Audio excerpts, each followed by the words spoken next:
Hello everyone, and welcome back to a bit more WARNO League playoff action.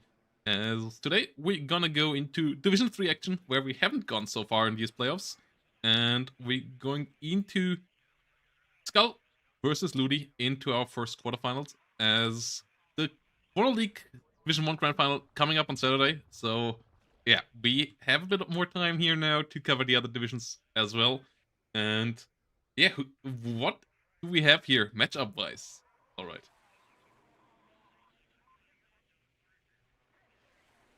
Was released and I was looking at it. We have Ludie playing the ever reliable 1v1 competitive pick 16th Belt and Panzer Division against the premier high-tech packed tank division 79th. Currently already very reliable, very strong, both in the mid game and the late game, with a pretty solid early game if you want to use a lot of your recon. If you want to build a recon heavy and air heavy deck, you can also play 79th relatively aggressively. And 79th also has recently been getting some buffs, especially relating to the Su-24 bombers. And so this is a very straightforward NATO low-tech tank division with relatively good infantry tab compared to what the Soviets get. Going all in with forward deployment TOW2s, some recon helicopters, snipers, not the top tier of aggro units, but more than enough to set up a battle line against a pretty standard 79th opener. The exceptional thing for Very Rusted Skull is that there is only a single Spetsnaz crew coming out, and even that is positioned defensively against a all-in attack on the highway area between Delta and Foxtrot. Also, we're seeing a passive opener with the BRDMs going out and trying to get cheap map control with basically a kind of a mechanized defensive build-up around the northern part of the map. And this is something we see pretty rarely, but I think it's a reasonable opener when you know that your opponent can bring out the forward deployment TOW2 Humvees. The Luxembourgian super weapons would be such a tempo killer very early on. So 79th opening here in a way that doesn't allow that forward deployment opener to really hurt them. Probably will try to build up into a group of tanks with a bunch of bombers, since the Belgians have one of the weaker air defense tabs, and even though they do get a bunch of planes, the planes also don't have proper anti-air capabilities, unlike a lot of other armored divisions. Yeah, and we have the speed advantage here trying to kick in. We have a lot of Humvee, 3 of them at the get-go. That's actually quite a lot of them. And they are great against vehicles, which there are a good amount on the other side. Skull here opening with a unit that we don't see that often anymore. The BRDM-2, as this is a unit caught in a limbo at 35 point. It was really good and heavily overused. And on 40 points, it seems slightly overpriced. The 5-point steps there kicking in, and you have a couple of other options in the division, Spetsnaz GIUs, for example. So surprised to see those around here. Mi-8 gets shut down. Air fight here won by Ludie, and the TOW2s, they could be nice against the BRDM, but currently not that many targets for them just yet. It seems like Skull wants to go for a northern push, as it's all defensive units here, plus the 2 BRDMs trying to take good recon positions around the map in the south, with just a Rapira to defend any deep pushes towards Echo on the southern flank. Yeah, if you're playing with 79th and you're playing against something that has, something more aggressive and something more low tech, you have to expect the enemy to be able to kind of concave around you. So if Skull opened this up by going into Charlie and trying to get all of these vehicles into Charlie, this would probably allow Ludie to use the momentary tempo advantage of 16th to just build a concave of ATGMs and just get them down into the quagmire, get the Soviet tanks into this constant cycle of repairing and not being able to take ground and getting into bad engagements. So Skull going out there and now capturing the crossroad The crossroad here is, if you control the crossroad as well as the eastern entrance of Charlie, that is a way more powerful attack into Charlie, way less difficult to counter with the strategies I just described. Now Rapira is reveals itself firing a missile at one of these Milan carriers, and Skull is opening up, not opening, but following the original air loss with a second fighter, this time MiG-29 with the AA-3 long-range lock-on missiles. Ooh, MiG-29 gets 2 good hits there. Gets a shutdown on the F-16. F-16 there, overextending. Shouldn't have been out there. But Sniper ESR starting to stop this Western ZRU at the crossroad. Pushing it back, but BMP-2 and TADBV IGD getting involved now. MiG-29 gets the kill onto the helicopter, and Skull starting to get some kills back for the helicopter and recon lost early on. And Model Strelke here with the BMP-1. Interesting choice to bring them in BMP-1 and not BMP-2. Going a bit cheaper here. And just trying to cut costs so that he can afford the Tunguska, that he can afford the T-80. And an SU-25 here, coming in early as well. That will fire a couple of rockets there. Will kill off the Eclairs quite easily. And Ludie now has to get a lot more units towards Delta. Otherwise, that point is in a lot of danger, but is on a +3 currently, because only now a CV here for Skull arrives, meaning a good amount of point take here going for free onto Ludie's account. Yeah, Ludie had done a pretty standard meta defense, having a lot of units on Bravo, and the Bravo landing is one of the most standard openers we see for the red player in this on this map. So having all of these extra units, a bunch of AA, a lot of ATGMs on Bravo, currently not really participating in the game anyway.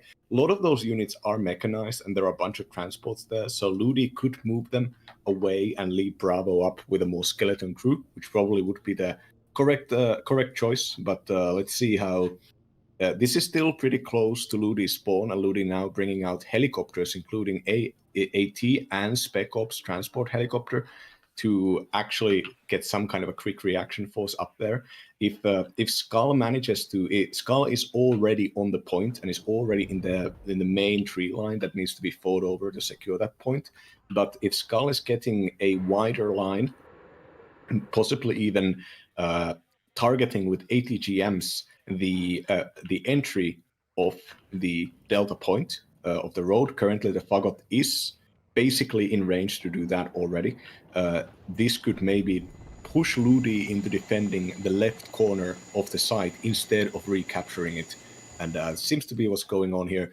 Tunguskas will be able to deal with those helicopters if Ludie isn't careful about sending them up there. And still no tanks moving in, and still no repositioning happening from the Bravo squad. Yeah, Mi-8 here goes down to the Mistral. Mistral finding the kill. But the Strelke and BP2 off. Skull could push for the forward. Together with the T-80. T-80 is still at full life, but Skull seems to be a bit scared. Doesn't want to risk anything. Brings around an S-24M instead. Getting a decent drop there towards the target. Jagdpanzer will go down. Mistral will go down as well. S-24 doing a good job.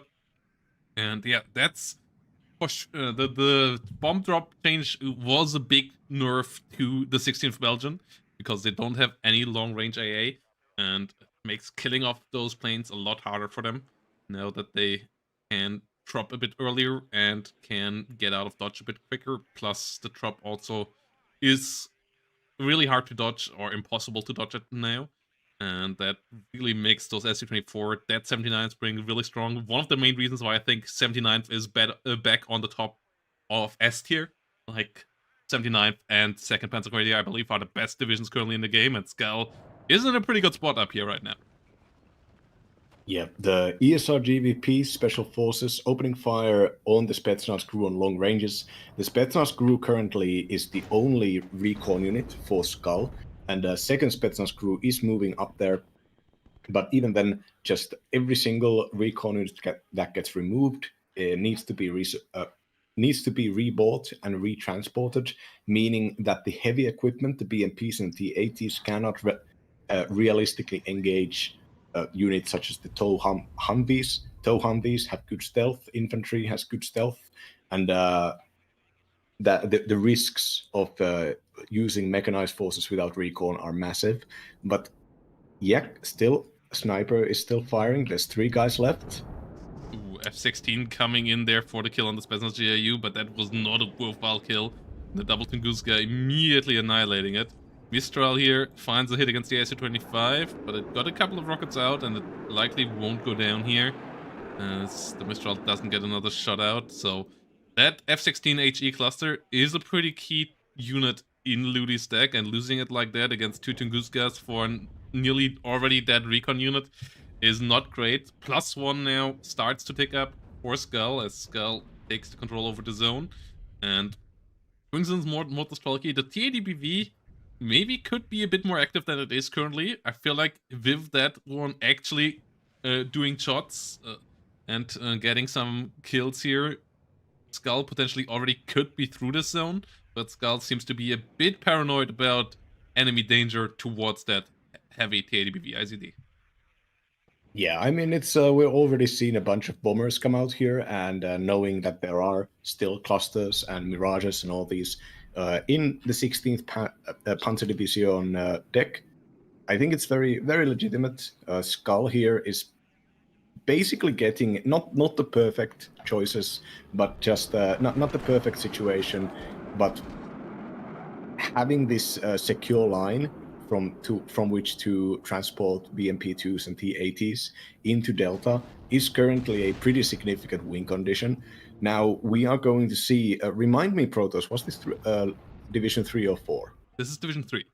We already... Yeah. So we could expect the Skull to basically recognize that there is a huge weakness in this line currently, with nothing in Foxtrot. So Ludie with some fast units or some slow-moving infantry unit could just cut off this reinforcement road completely.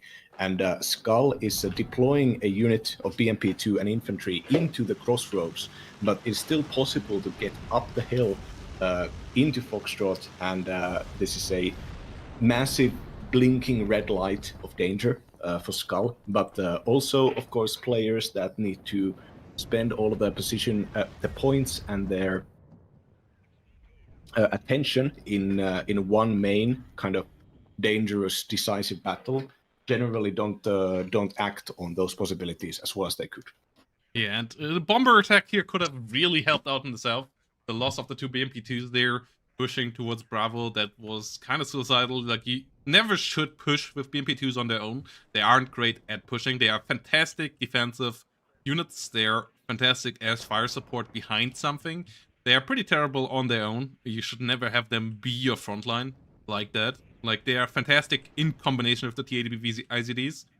Having 2 of them firing ATGMs and using their autocannon against infantry from behind the TADBV, they are absolutely amazing in their cost efficiency, but as a frontline unit, they will go down, especially against a division that has so many Milan 1s, Milan 2s, and TOW 2s, where you take a good amount of damage quite quickly. And artillery here landing towards Ludie's CV in the corner. The artillery doing a decent job so far. Akatsia here from the rear coming in, but hasn't cleaned out the corner just yet. Has to get a bit closer. Next TADBV on the way in the north. I'm a bit surprised that we see so many heavy tanks here in the northern part of this map, because that is not your classic tank country.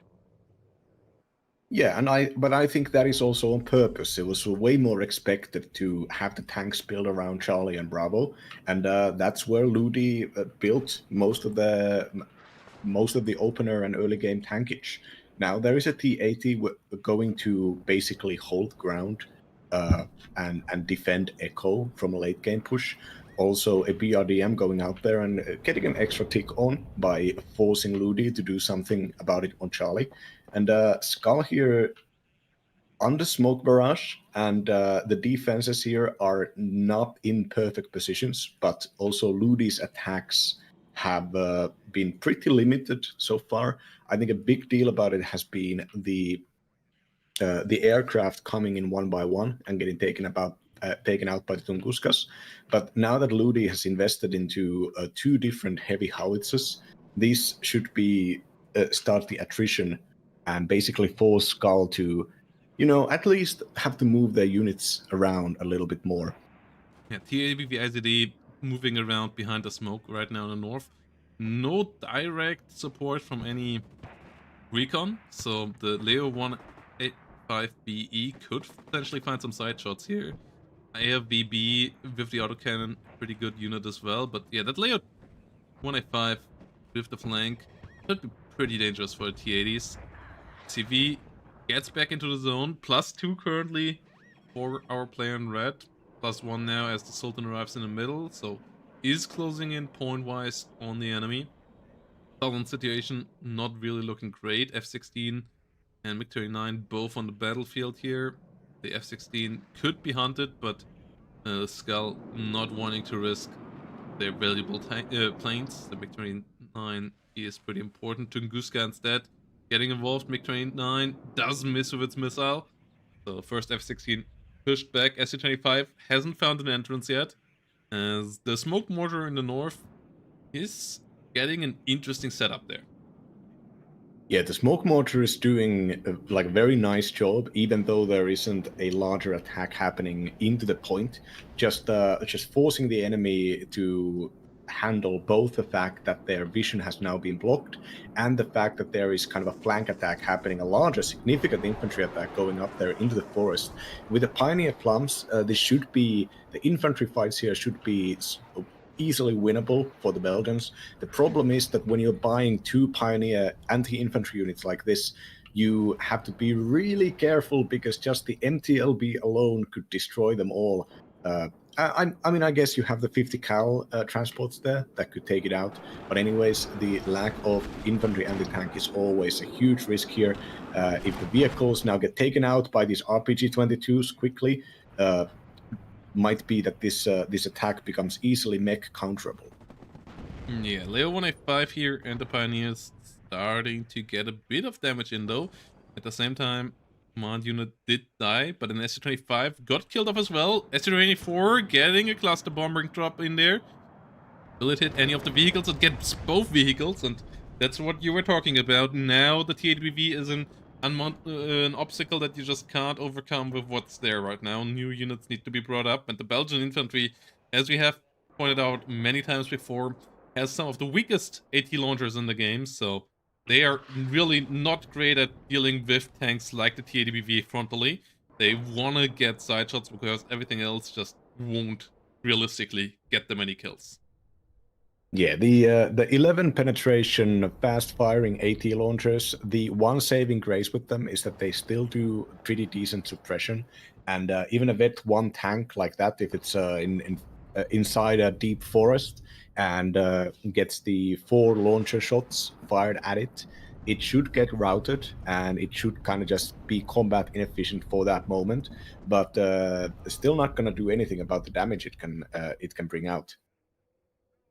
Yeah, AFVs and Motostrelkis on both sides going down. Pick about to overcome the points of the enemy. So the Skull now on path to victory if it stays this way. 24 minutes, and he has the heavier division, so this is looking quite promising. 109's still firing into the center, getting a BRDM to U kill. That is a nice one here. Once the artillery hits the Motostrelki, MP here nicely gets the stun down. 109 in the north has good missiles, can help out against the T-80s, but the Tunguska's great anti-helicopter as well. Both sides keep on investing into the grind. I'm just a bit worried about 79th just having a bit less infantry than 16th, and if the grind here continues forever, then it might look like maybe 79th runs out of infantry, but for now they have the elite. It stopped the tick now, but could get that online relatively soon again. Yeah, the cluster plane is flying really close and prepared to kill any T-80s that get spotted. Still, the front line for the Belgians here going against the sub-berry RPOs is annoying because whenever you do an infantry engagement, you immediately basically have to retreat from that engagement to not have to stand around in the flames.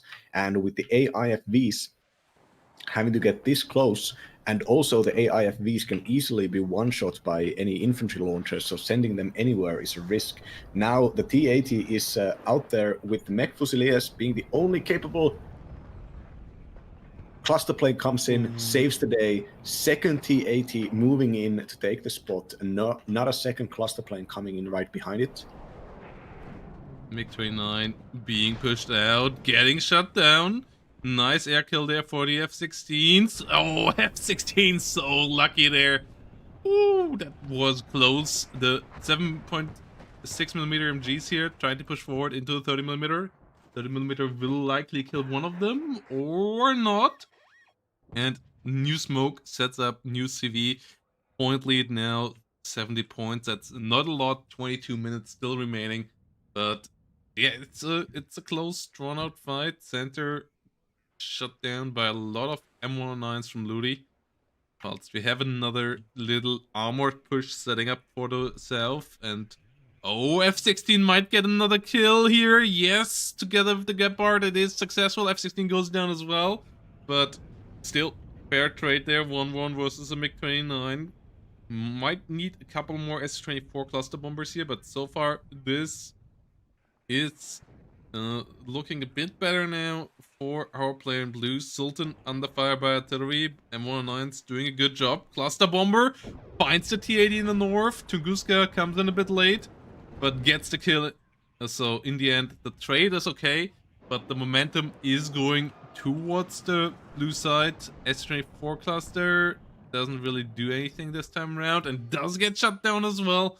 So both sides start to bleed in the air, but both sides also take out some key ground units here in the last couple of minutes. Yeah, this is Skull kind of has been now fought into some kind of a stalemate, losing in efficiency with the artillery targeting Tunguskas and the infantry fights demanding even more infantry, basically sending good money after bad against the Belgians that can reinforce quicker and have better conditions to actually win those fights.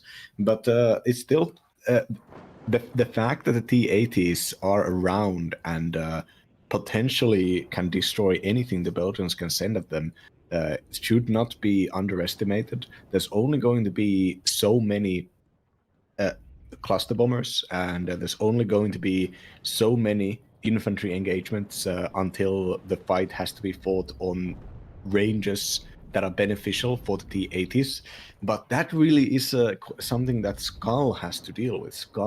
If Skull keeps sending the vehicles into that forest, into suboptimal engagements, then that could be a way for Ludie to just keep growing. No artillery help, few air runs, and the T-80BV not the front, but rather the back of the push, which makes it pretty annoying for the BMPs. We have more AA coming up. T-80BV does go down in the north. Oh no, it does go down in the south here. The Humvee TOW actually getting the kill there. Not quite sure how it could happen that quickly. Ilta's CV in the north goes down, so that gets recaptured here. But the southern push is not going well at all. The resupply just arrives in time. Mercip gets a solid bombing run against some remaining forces. All the IFVs are down. All the tanks are down. Only AA remaining. Might even allow a counter push here for the blue side, and that would be devastating. Threatening Echo, threatening the resupply routes towards Charlie. So you really want to keep this contained right now as Skull, but it's not going to be easy here with 79th, especially as the focus currently is still in the north, trying to fully solidify the town there. But +1 here is starting to look a bit fragile for our player in red. Yeah, it's the infantry push seems to be going out there. AIFV nearly destroys the Mi-24P, still pushing it backwards and forces it to reload. The T-80 is now going against, on low cohesion with a fire computer issue, going against the Leopard 185 in a close range as Leopard takes the kill. And now, as long as the Spetsnaz GRU gets taken out, that's the only infantry unit with any kind of AT weapon here. Tunguska and T80 are also coming in and trying to engage close ranges, but this is really, really bad situation for the Tunguska, especially the T80 will be able to just keep on taking some shots in. No, Ludie is sending in the Iltis into the point, very bravely driving it back to cover with the Rapira. Rapira doesn't miss its first shot. At the meantime, Tunguska in the north gets artilleried. The M19's doing their job. Another F-16A cluster could be pretty deadly. Only one Tunguska in the south, but a couple more Strellas there at the same time. PSR GVP here trying to generate some value. AFVB gets shut down north, but the Leo 2's not the Leo 2's, the TDBs here being so much more towards the forests than actual open fields is still a bit weird. It was great for the opener, but I feel like TDs should move more towards their normal habitat and start doing fights where you can actually reliably use them without getting side-shotted. And that is not easy in these forests. And the Leo 1A5s go down as well, but if there are enough German infantry units, they will just stun you down, lock you down, and kill you over time. Yeah, and so far, I mean, the Skull has managed to keep that forest now for the moment with 4 infantry squads up there, all of which are going to deploy on that site. But that forest isn't the site. Winning the fight against that forest doesn't mean that you're going to win the site. Ludie, it keeps up the micro, even the smoke and the Iltis PC, just trying to keep up the keep the tick from going away. And with 16 minutes left here, having these bad engagements, participating in these close range engagements against a division that can just do that but cheaper, opens up possibilities for Ludie. Ludie has a bunch of extra units around, not massive amounts, but still enough to be a problem. Once again, cutting that Foxtrot reinforcement road, just having something out there could completely cut off the forces in Delta and basically force Ludie to start defending Golf and start Skull defending Golf instead of Delta. And it really is a small 1 kilometer trip away, 1.5 kilometer walk into Foxtrot for those ESR GBPs.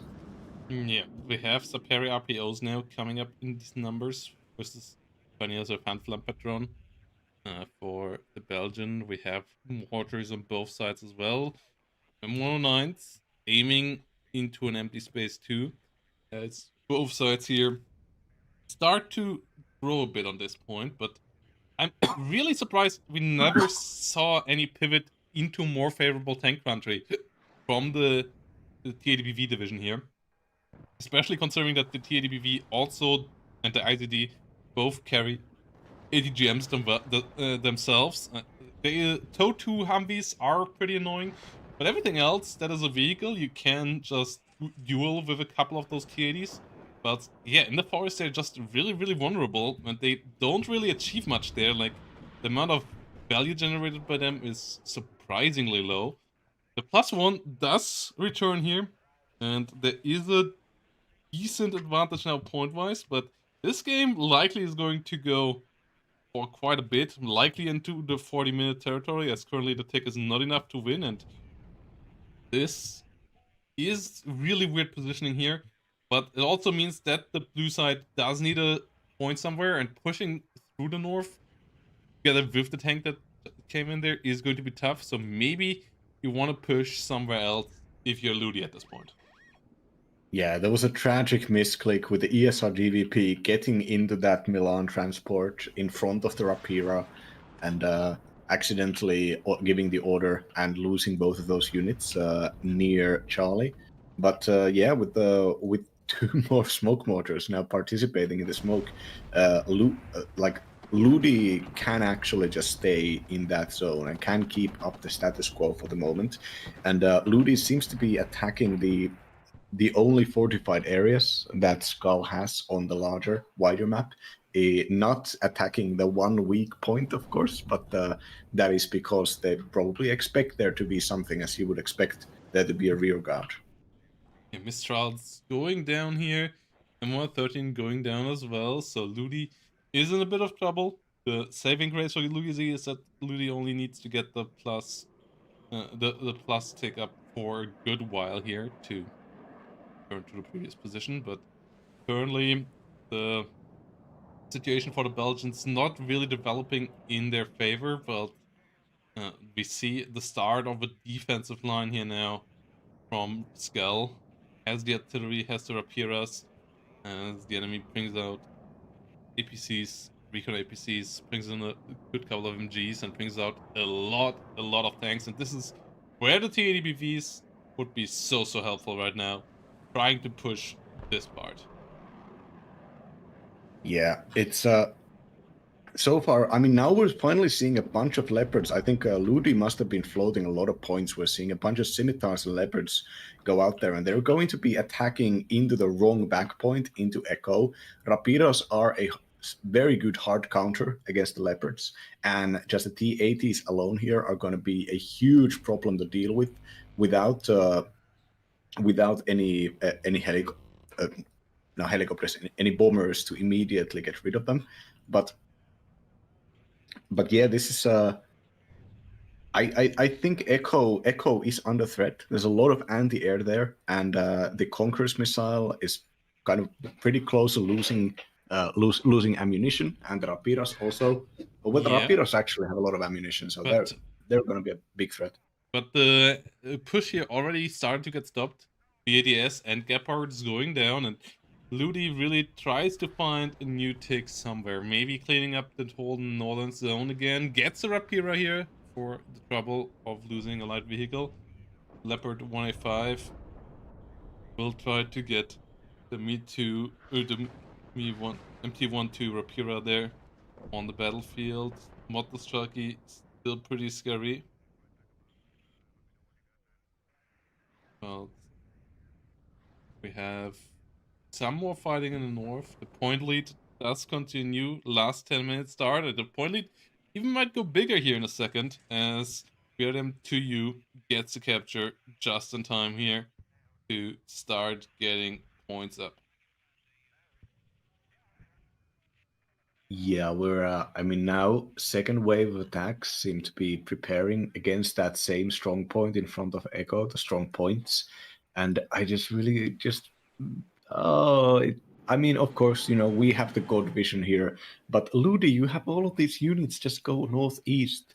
Just, like, Yeah, commit but to a lot fighting of the those one. units are pretty defensive units. Like, pushing with Humvee TOW2s is really tough. Even pushing with scimitars is not easy if you don't have a lot of infantry. The smoke play in the north makes a lot more sense with the mechanized forces there arriving, and there is not that much behind that. So if Ludie can clean out that area, Ludie might be able to go 1 point deeper as well. A lot of the units of Skull are kind of isolated in the far north in a part of the map that doesn't really generate any point and also doesn't really put any pressure on, because the enemy can just avoid it, and especially as there's only one T80BV, the importance there is not that high. Meanwhile, Foxtrot is relatively open, but yeah, Ludie will need to get a move on in the next 2-3 minutes if they want to have a chance of turning this around. Mirage here gets a good cluster bombing hit, but doesn't get a kill. BMP2 not as lucky as the T8BV, does get down in flames here. The bombers strike on both sides. The cluster should have hit the tank, and the Mirasip should have hit the BMP. Otherwise, that went really well. But yeah, there are currently 4 leopards, 4 scimitars, and 2 gepards. With some Humvee tows behind them also, and a bunch of support units around. Like, attacking the crossroads, I think just committing fully into that one fight, cutting the enemy off, and basically containing the big force in the northern forest. I think that would be the play, I think. But of course, you know, very difficult in the moment to recognize this stuff, especially when you've already kind of committed and seen how much your enemy has in those defensive positions. So you kind of feel like, well, I have to do something against them. And now finally, Ludie is reaching the end of that delta forest. preventing enemy from loading in there. And this is already a huge double victory, not just getting the +1 tick, but also making it so that every unit invested into that northern forest now has to do something. And their defensive stance is irrelevant now. Mech Fusiliers getting the kill on the CV that Skull tries to get back in there. And yeah, Skull's northern forces now need to regain their initiative, need to start moving somewhere. He has a TADBV there, but there are a decent amount of defensive units around it. He still could rotate into Charlie, but he needs to do it from the north, as the southern flank is cut off by a lot of Leo 1Bs here. Ludie has a good force there. We have another BMP, we have another Mi-24 coming around, but yeah, this is where the TADBV strategy of having them in the north starts to fall flat. This now of pushing a TADBV into 3 Mech Fusiliers. The Mech Fusiliers frontally might not do much, and the artillery actually does pretty well there, but you don't want to go into knife fighting distance with a TADBVK. Like, it will just get stressed out here. Smokes off, but the Mech Fusiliers just push forward, and they have 2 Leo 1BEs following them up, so likely no kills here for them, but if they slow down and stress out the TDBVK, then the Leo 1BEs can do so. And this is just terrible, terrible news right now for Skull, who is still ahead in points, but really has to find a way of securing that over the finish line. And I still don't quite grasp why the TADBVs, the heavier units, didn't start taking the open fields. Like, that's how you usually want to play a heavy tank division. You usually want to dominate in areas where you can start taking out enemies, take a couple of frontal hits, kill a couple of enemy units, return, repair, do it again. But in forests, you don't make it out again. You just die there eventually, or you never see anything and you never shoot. Like, those are the 2 options there. Both are not great investment returns on a unit that costs you 265 points. So, a bit of an issue here for Skull. Motostraki, get the TOW 2 in the middle, has 2 TADBVK coming in here for the center. Those are great additions. That can do it. As I said, I think that is one of the key ways of getting back into this. The Rapira is in a pretty good spot as well. Milan 1 gets dealt with. Helicopters coming in. Ooh, that could be annoying. TADBV, IZD in the south, taking good engagements with Leo 1BEs. They can't even really penetrate it on these distances. Like, that's how you want to use your TADBV IZD. On these distances, the enemy can do little about you. TBVK number 1 moves in. They're both pretty close, and they're double cluster bombers here. There are no fighters out. There are 2 coops relatively far back, but the double TADBVK so close together is really, really risky. First cluster bomber coming in. Does miss. Good dodge there by Skull. A bit of a misplay by Ludie. Really key that one missed, meaning that the second one still might find a kill here. Finds a kill onto the damaged one, but won't find the final blow. Formate 53. Still more than 100 points up here for Skull. Skull should already buy the next CV for this area. But yeah, playing defensive in the north. But no! Oh! The TOW of the A109 gets the kill there with the first missile hit. Finding a side shot. And now immediately the Sultan takes back the area, will get back to a +1, and a +1 would be enough here. Skull needs a new CV for Charlie, needs to stop the tick here. The +1 will only get you 40 points per minute, but it's only 120 points here, meaning that Ludie would win with 40 points or so advantage if this continues. Mi-24 goes down, Mech Fusilier goes down as well. But there is no movement in the CVs here. Skull has a BRDM-2 in the north as well. He needs to get into a point here. Tries to get back into the northern point here around Delta.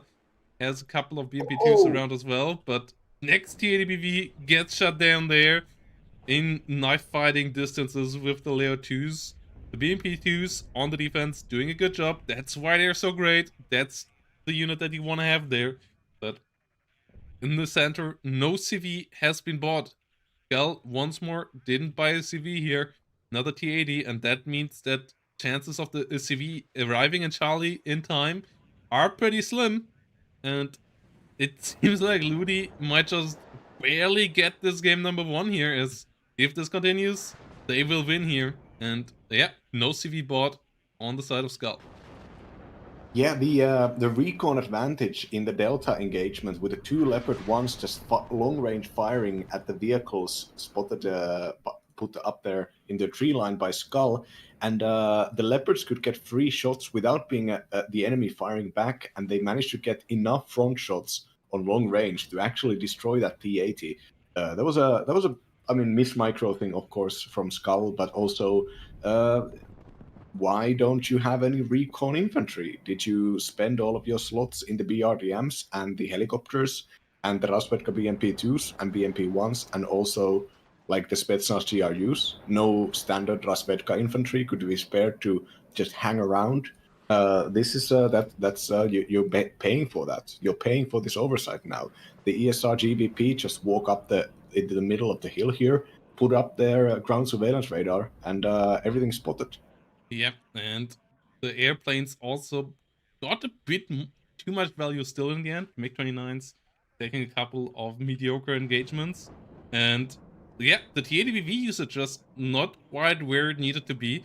If you use those heavy tanks, you need to generate more value than having them sit in a forest for 20 minutes straight and being scared of enemy Mirage cluster bombers. Then maybe get your coops into better positions. And it is 1 minute 40. CV in the north hasn't started moving. That was one last shot there for Skull. Maybe getting all the units towards Charlie, getting all the units towards Delta, and then move a CV in there for just a couple of seconds. But we are still 1 minute 30 away from the end. Now a T-80BVK arrives on the battlefield. That is way too late. And it's really only going to be a couple of points here. As about the 1 minute mark here, the point lead will switch. Still it's going to be even closer than 40 points here, as we are now at 1 minute 11, and currently Skull still has the lead. So if Skull really would only stop the take for 1 minute, he would have won the game, but TV will arrive too late. That BVK needed to be bought 2 minutes ago just by smoke for Charlie. Like 2 smoke mortars corner the smoke on Charlie, smoke the corner on Charlie, and just send it in. But now the point lead has switched. Ludie is in charge, and 16th Belgian can't stop winning. It seems. Yeah, Ludie is the smoke barrage here is a really nice usage of the resources. Just the T-80 is at the shut off fire and doesn't really know what to do. He's just sitting in the middle of the smoke now, as all these enemy vehicles are getting into close range distance to it. And yeah, with the Mirsid finally getting shot down by MiG-23. Even the artillery has been under fire here for the Belgians, but just the recognizing the moment and pushing in the momentum in the final minutes here for Ludie. I mean, Ludie kept on the barrage and kept on the tick, or and didn't allow complacency to win the enemy any points, and that's what we saw. The 29 point difference in the end here was largely due to Ludie just not being complacent, not for a second, not trying to sit back and give himself a minute here. Just the M109s constantly on the Rapira patrol. The Rapiras were a huge problem. They're great at long-range engagements and even better against everything 16th Belgian has. Both the ATGM and tank units, all of them bow down to the Rapira. So taking out the Rapiras is essential. The positioning and the relatively aggressive points taking, and even the more useless attacks that we saw coming out from the Belgians, all of those probably ended up contributing to the end result. Of course, we from the caster's view can say that just attacking northeast would have probably finished the game pretty early compared to what ended up happening. But going up that hill and possibly opening up another front line in which suddenly you're the one being enveloped by an enemy on their superior ground, it's gonna be a pretty difficult thing to do in the moment. Yeah, and a job well done here by Ludie in the end, grinding it through, getting back the control over the northern points, and really great control over the southern point for the whole game. yeah, could have maybe pushed on from their bit as well, tried to get some more flanking damage, but didn't really need to when in the end Skull just did never use the forces in the north. And yeah, KD Vice, Ludie up here in the end as well, as the planes and the artillery did do the damage. Skull's artillery not nearly as efficient because it also didn't have as valuable targets on the other side. So good job here to Ludie. Barely getting it over the finish line, but getting it, or catching rather, Skull just barely in front of the finish line and getting it over there. And that means Ludie up 1-0 here in this best of 3. And Skull now needs 2 victories in a row to make it to the semifinal. So quick break, guys, and then we're going to be back with the second game between Skull and Ludie. And here we go. Game number 2, Skull versus Ludie. And we are on the lovely, lovely map of Omen. And we are in a matchup that really brings out 2 of the most dominant divisions of 2025. Both had their light in the time in the spotlight. As on the left side here, Ludie bringing around 20th Panzerna. And both are still pretty good divisions as well that we see banned quite a couple of times still. As on the other side, we see the diff mob. We haven't had it this season so far, I believe, from the games we casted. And I'm pretty interested to see how good it actually is, because most of the time, it's on the ban list. Yeah, I mean, Deep Mob probably still has the potential to just automatically win a lot of infantry grind fight due to its being able to put out so many guys in such a short period of time, and alongside with large masses of fire support tanks, which don't really have to be microed, frankly, can't really be microed, but also the enemy has to do something about them because their sheer numbers and all the machine guns that they can put out, they do like act as a power base. Now let's get into the best unit in the game, which is the transport for the reservist para commandos, the Paramog, the Unimog Para, the 35-point transport with a 50 cal and 4 shots of Milan 1, and max health of 8 transports, a pretty standard, in this case, good infantry squad, the reservist paracommandos. The MNAD variant, the standard paracommandos, are not good units, but fortunately the Paramog can also just transport Milan once. One of the best and my favorite opener units, just a straight up huge 35-point like power unit to lock down your enemy, and it's fast enough you can move it around, and the 50 cal will help you win any one-on-one infantry fight, and just cheap enough that you can just let it hang around and snipe at enemies and at like 2,000 meters with the Milan, even if you're not using it aggressively. And the 8-man paracommandos have 2 machine guns and a good AT weapon. The best Belgian AT weapon at 18 penetration. So, what is following them? Now, regular paramistrals providing kind of an anti-helicopter shield. Of course, the Polish tend to open up with some light helicopters, such as the Mi-2s. Here we're seeing 2 armed recon helicopter Mi-2s. And yeah, afterwards, it's just gonna be old generation tanks from the 50s, and 12-man reservist infantry squads coming in on, in this case, 50 cal equipped transports, the M75s. We have a MiG-21 here immediately out from the Polish. Polish, obviously with the Honkaroos, having a really good opening unit there as well. Honkaroos with the Ross Specialny inside gets you a good RPG, a small little fighting squad, and a great little transport with insane firepower for 50 cal, as that Dishka gets special forces treatment and gets great accuracy, great rate of fire, great reload time, and just absolutely shreds through the enemy. So it is pretty scary to run into these. The Unimogs will lose the 1v1 fight, and even a 2v1 fight could be close. So if they can fire the Milan, they should at least get one hit there eventually. M41's here, the little Korean War vintage tank coming around here for the Belgians. And that is not great, but it can duel with light vehicles, and it needs a tank to get off the battlefield most of the time.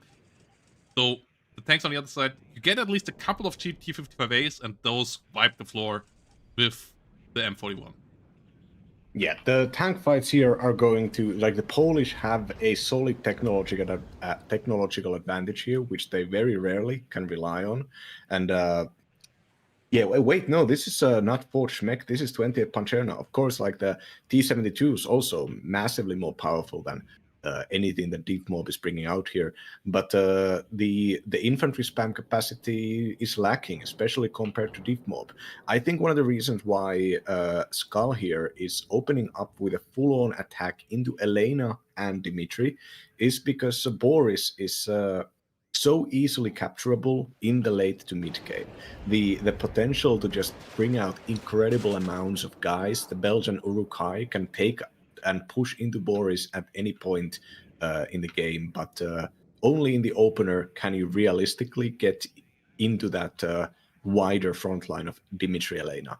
And now we have the crime squad, the SDRI 8, doing spotting here, reservist power commandos and Milan 1s. Milan 1 opening fire and hitting the T-72 front armor, not really doing anything except revealing itself. M41s are going to go into a position where they can be engaged by the Polish tanks. And on that range, the M41s don't have a chance, really. Yeah, Milan 1 gets gunned down. M41s need to find side shot, need to find an ambush position. At the same time, M41s in the south will run into the Rospecialny, and they can't take an RPG from that. They will just die. So one in the north gets gunned down by the enemy tank there as well. The T-72 got stunned down, but not killed, and two M41s go down in the north. One goes down in the south. We have a Mirage, though, that could get a double kill here. Yes, two T-55 taken out. That is pretty sweet, and the push towards Elena is functioning as well. Scimitar did a good job there. We have a Maxaw that can deal with enemy infantry, that can deal with the Me-2 US especially. S-22 rocket moving around here. Has to be careful of the Mistrals. We have M47s now arriving. Those are a bit closer to what you have on the other side with the T-55. Still outgunned by those. Still heavily outgunned by the T-72, but you also get nearly 3 of them for the price of one of those T-72Ms. Whilst we also get a good couple of Fusiliers onto the front line now. Pick currently going for Ludie, as Skull was a bit slow with the CV once more, and Ludie did bring 2 BMP1s. But that should change with the Elena capture soon, as the CV there is about to move in with the AFV and get the capture. Yeah, and the T-72 up north especially is already pretty wounded, and with the Rospecialny GSR are not in a position to give it great spotting here. Currently, yeah, Skull, I'm pretty sure, can actually spot that, or could spot that just a moment ago, the T-72 that is. T-72 taking out the Paramog after Paramog is spotted by a BMP-1, I think, but yeah, so far, Ludie is going to, in a moment, get infantry reinforcements into that fight. And Skull doesn't really have the infantry in position to keep prosecuting this Dimitri attack. But on the other hand, Elena is solidly already secured by Skull. Skull just doesn't know that. And Skull also is sending a Fusilier RL-83, so good AT weapon, or relatively good AT weapon squads, going in and trying to widen the front line and push the Polish armored forces into a larger concave, which would then lessen their effectiveness in the long term. So Ludie kind of has to press this advantage right now, has to sacrifice the Piechota Schmeck here and force the M47s or any other defensive units to reveal themselves. And Ludie is doing some incursions here as well, finds the Alouette kill with the T-55A here, and Bravo is about to fall here for Skull. Only one para commando there in it, and he has no real easy way back into it now. The southern way is blocked by those recon units. The northern way is blocked by the T-55A, so that means Ludie will have a lot easier to stop the take, to get back into this, because Boris is nearly secured here. We have a couple of units trying to come in here, but they have to be really careful of the T-55A. The couple of light vehicles here coming around, the FN 4RM trying to get in there, but they don't stand a chance against T-55A either, and that is a problem here for the div mob. Those tank fights are not really an option, and currently they take too many of those tank fights. Like, those tanks are supposed to mop up infantry, but they're currently too often face a T-55 or a T-72 on the other side, and that is a big problem. One T-55 gets killed off by the cluster bomb of the Mirage, so that at least gets a bit more breathing room, might enable getting into Boris a bit. We have some para commandos getting towards Anna in the south as well, but the Elena point is so far away from your reinforcement, and if Ludie ever consolidates, that should be easily cleared up. It is only a +1, and Ludie is ahead in points already, and that Dimitri is close, securely in the hands of Ludie now is a massive issue for Skull. Yeah, Skull is now has been solidly pushed away from Dimitri, but Skull is already has reinforcements as well as the forces in the forest trying to move into the northern flank of the middle town. And as these reinforcements, the scimitars and M47s arrive, they are going to face ATGMs on longer ranges, which is not going to be the greatest engagement for them, but if they can manage to support the infantry attack that is currently trying to get into position, the reinforcement line could be established, and the provincial could maybe start just getting into Boris. And the best way to defend against the provincial attacks are to not let them unload in the town. And so far, Deep Mob is using its numbers advantage decently. It's against the Polish, the numbers advantage isn't massive, but they're still using it to kind of have angles, and if those angles can be solidified, the game could easily go to Deep Mob, I think. But Ludie is playing this quite well, and also like pretty methodically, especially the aircraft. The Su-22s have been doing great work, just strafing, removing key enemy units. Seems to be that Skull has been relying a lot on Alouettes for recon, and now that the Alouettes have been hunted down, maybe the information locks down, and thus the aggressive plays also kind of slow down for Skull. Skull's infantry significantly wounded in here. Going under these military police armored car thingies, the FM4 armed. Yeah, and the Elena point currently is getting cleared out. Me-24 there doing a good amount of work. There is little left there. Honkarus securing that there's no reinforcements coming in. So the push towards Boris has to work now. The big mech plop is out. The bombing run did a bit of damage there as well. The M47s, though, together with the military police little vehicle helping them out, need to get some more damage. iHawk finds a MiG-21. Airplanes can help out with the damage as well. The Saperji of the Polish are nice because they have RPGs as well. It is only the terrible Polish RPG 76 Koma, but against the Scimitar, against the side armor of the M47 or the FN 3M, that does suffice to get the kill there, or at least get great damage on them. And the M47s now, once more, having to face down T-72s and T-55s in the middle, once more without ATGM support. One of the great things about DivMob is the insane amount of ATGMs you can get with that division, but for that you usually need to have the ground, you have to take, and currently Ludie is even ahead, 10 points in the take, and starts the take again now with the full capture of the north, and Skull is in a lot of trouble here. The push of his division not really working out, and really going into the tank fights just doesn't work.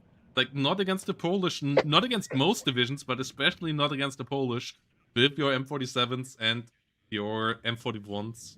Those just can't take those fights. Yeah, and the M47s don't have stabilizers basically, which means that unless they are stable, they don't have a chance to provide any kind of damage. So those wounded and low cohesion tanks moving in there and just meeting these Ludie tanks on the close ranges. Ludie's tanks on low cohesion could fire first and basically always hit on these ranges. Now, the infantry has landed, and a bunch of the support weapons, the Maxons, the Milan ones, are holding in the entrance. And now we are finally seeing the Provincial deployment happening with another blob of Walker Bulldog M41 tanks following it. I'd still say that I would maybe give a few more infantry squads here instead of the tanks so far. The tanks haven't been really doing a great job. The scimitars and the remaining fire support is enough to drive the Sapersi a little bit further back, and the Provincial will probably be able to get into the center of town. But the lacking infantry front line means that Ludie is now securing a flank with two Piechota Schmeck and with the BMP ones. So only an M47 standing in between them, and it's not going to last. Yep, not going to last. Now, the BMP ones, if they can just reach that angle that they are currently moving towards, they'd be able to just long range deny the reinforcement roads and become a huge issue.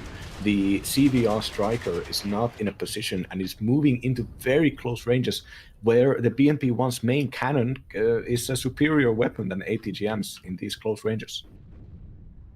Yeah, Scimitar doing a decent job there, but the real problem is the tank killing capabilities here currently for Skull, and the trades lately just haven't been great, with the BMP-1 even getting some side shots there. And lack of ATGM units out there against those T-72s and those T-55 is one of the key parts. And those units are susceptible to ATGMs. They can not smoke off the T-55M and the T-72A, the T-55As. They don't have smoke launchers, so ATGMs are a lot more effective than in most combats against them. So the focus on those cheap tanks instead of the cheap ATGMs that you can get with the division seems to be a big mistake. And this FM41 plop, I just don't see it working frontally either. They need to get super close to even deal a single damage to the T-72, but the T-72 does one-shot them. And BMP-1 ATGMs here on the side can do a good amount of damage against them as well. Ihawk does get some hits, but yeah, the first Walker Bulldog immediately eats it again. And the critical mass of plop is just not getting achieved here. Like, what you want to achieve as DivMob is just an insane amount of units that constantly fire, constantly stun out any enemy unit that shows up, and that is not the case here.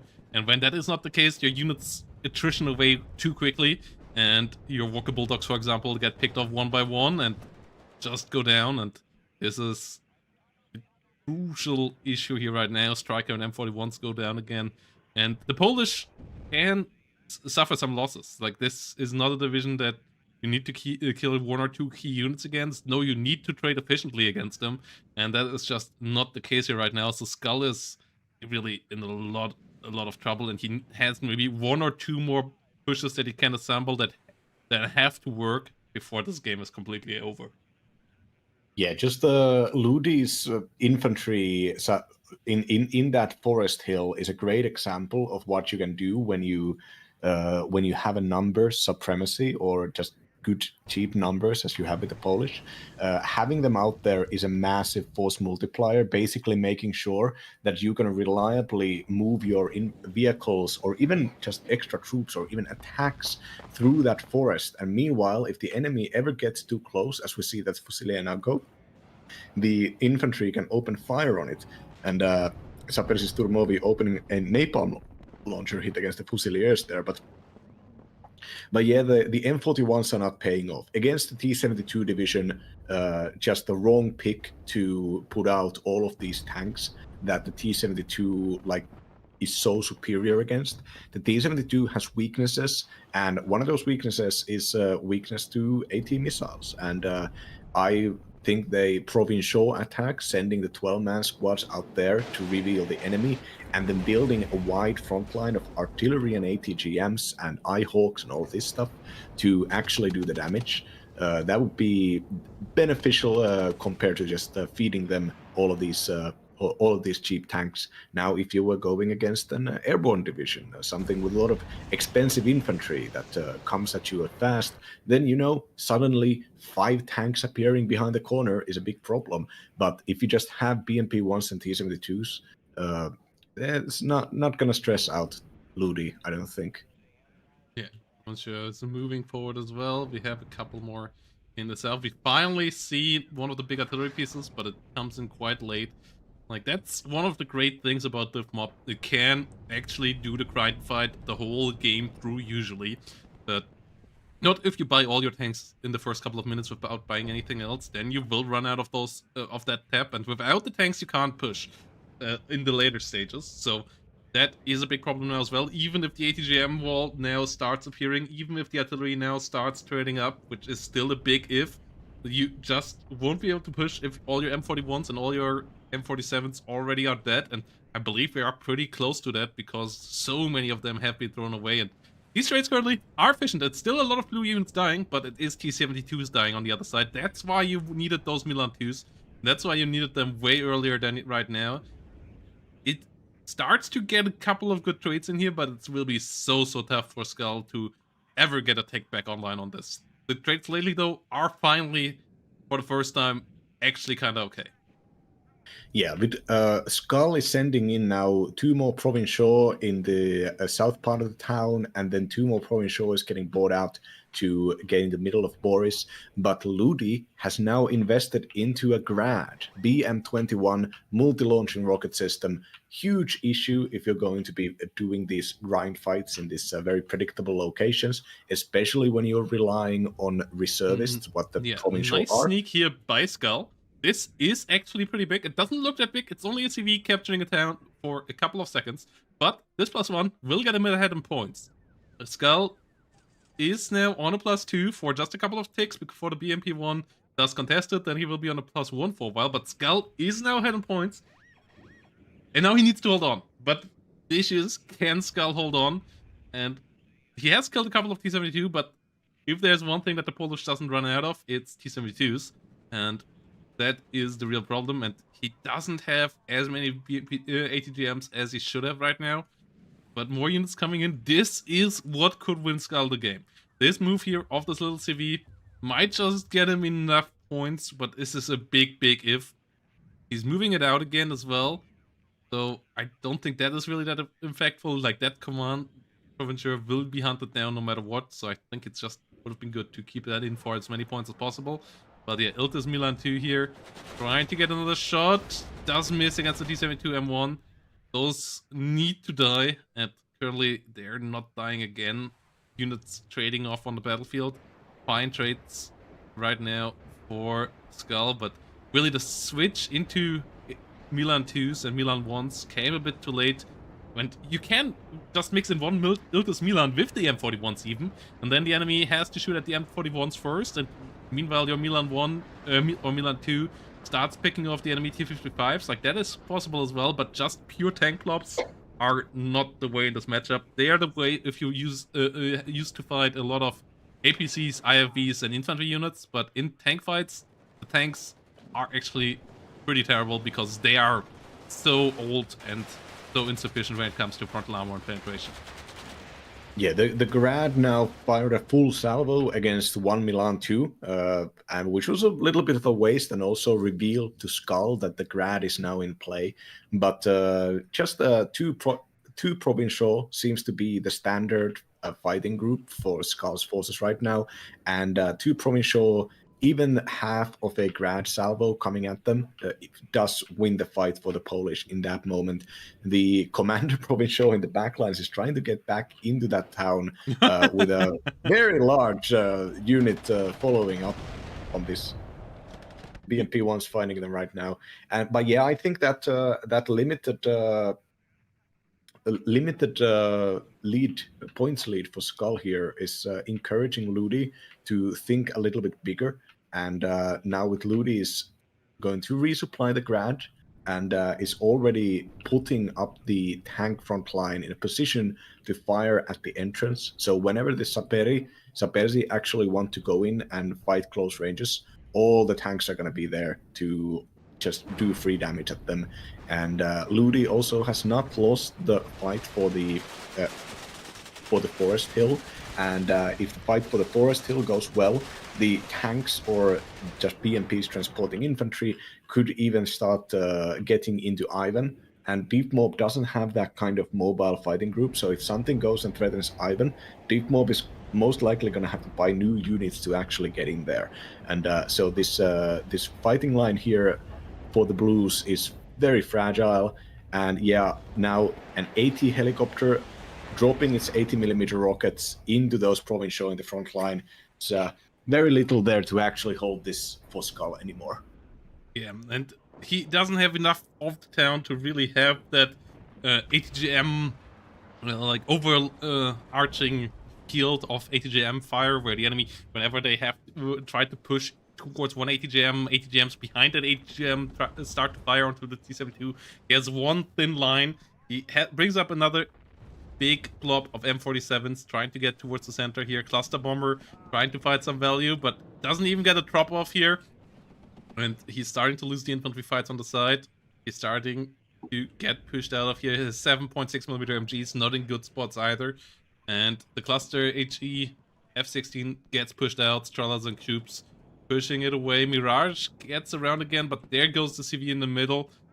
And with that goes the chance of holding on that lead, because that will evaporate here quite quickly. Less than a minute, and it's going to be gone. The cluster plane goes down as well. Got the Cube, but too much AA up there. And yeah, that M47 push won't change it either, because as we said, saw a good couple of times now, they just don't stand a chance in front of a T-72. And there are a good couple of T-72s on the battlefield. 6, I believe, here already in the middle. Or no, one is the T-55, but yeah, still a good couple there around, and it's only 5 M47s. It's not the massive waves that we knew from the super busted days of DivMob, when all of those units were 5 or 10 points cheaper as well. And the numbers have been brought down a bit. It still is one of the most spammiest divisions out there, but it's far from just being busted. It is still strong, but you need to play Combined Arms now. Yeah, and the opener with the forward deployment units, the Paramorgs especially, is still great, especially if you want to play slowly, you want to build up artillery, Eyehawks, and masses of provincial. You can do that under this relatively generous reserve Paracommando and Paramorg opener, and but there needs to be a cohesion there. There needs to be a commitment to one point, because especially if you are trying to fight 2 or 3 battles at the same time, the player with the better unit quality, in this case T-55s and T-72s, is just going to slowly whittle you away on both of those counts.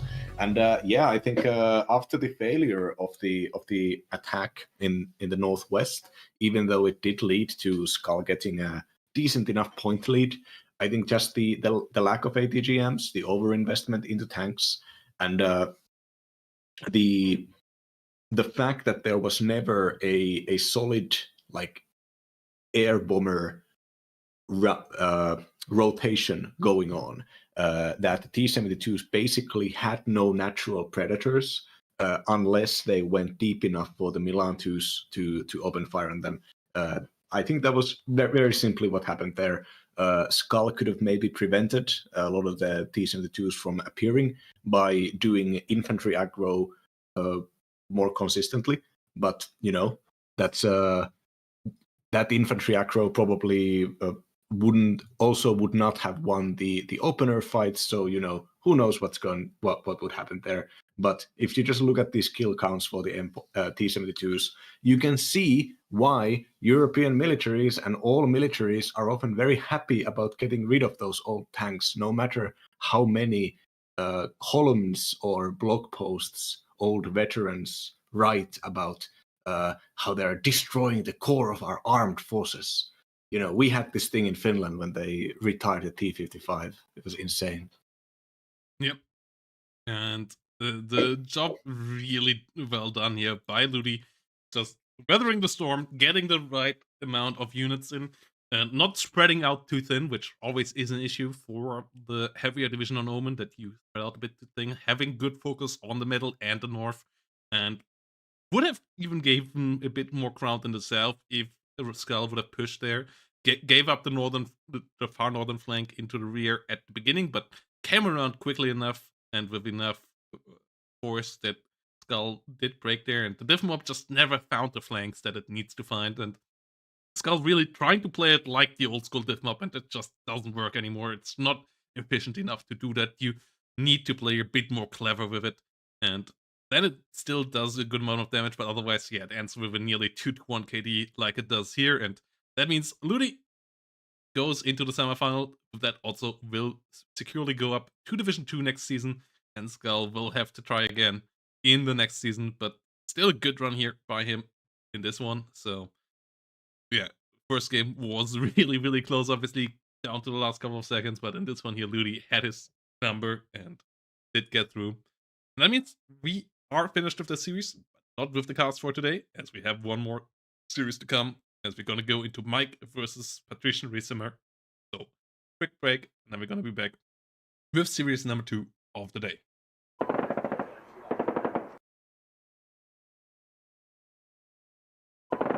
And here we go with the second quarterfinal from Division 3 with Mike versus Partrician Ricimer. And we are starting on Surrounded.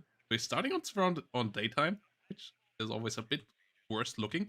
But I'm pretty interested in this because on the right side, Partrician Ricimer bringing around 6 Mortal Strelki, late game division with a lot of support. And on the left side here, we have Mike bringing around the 5th answer.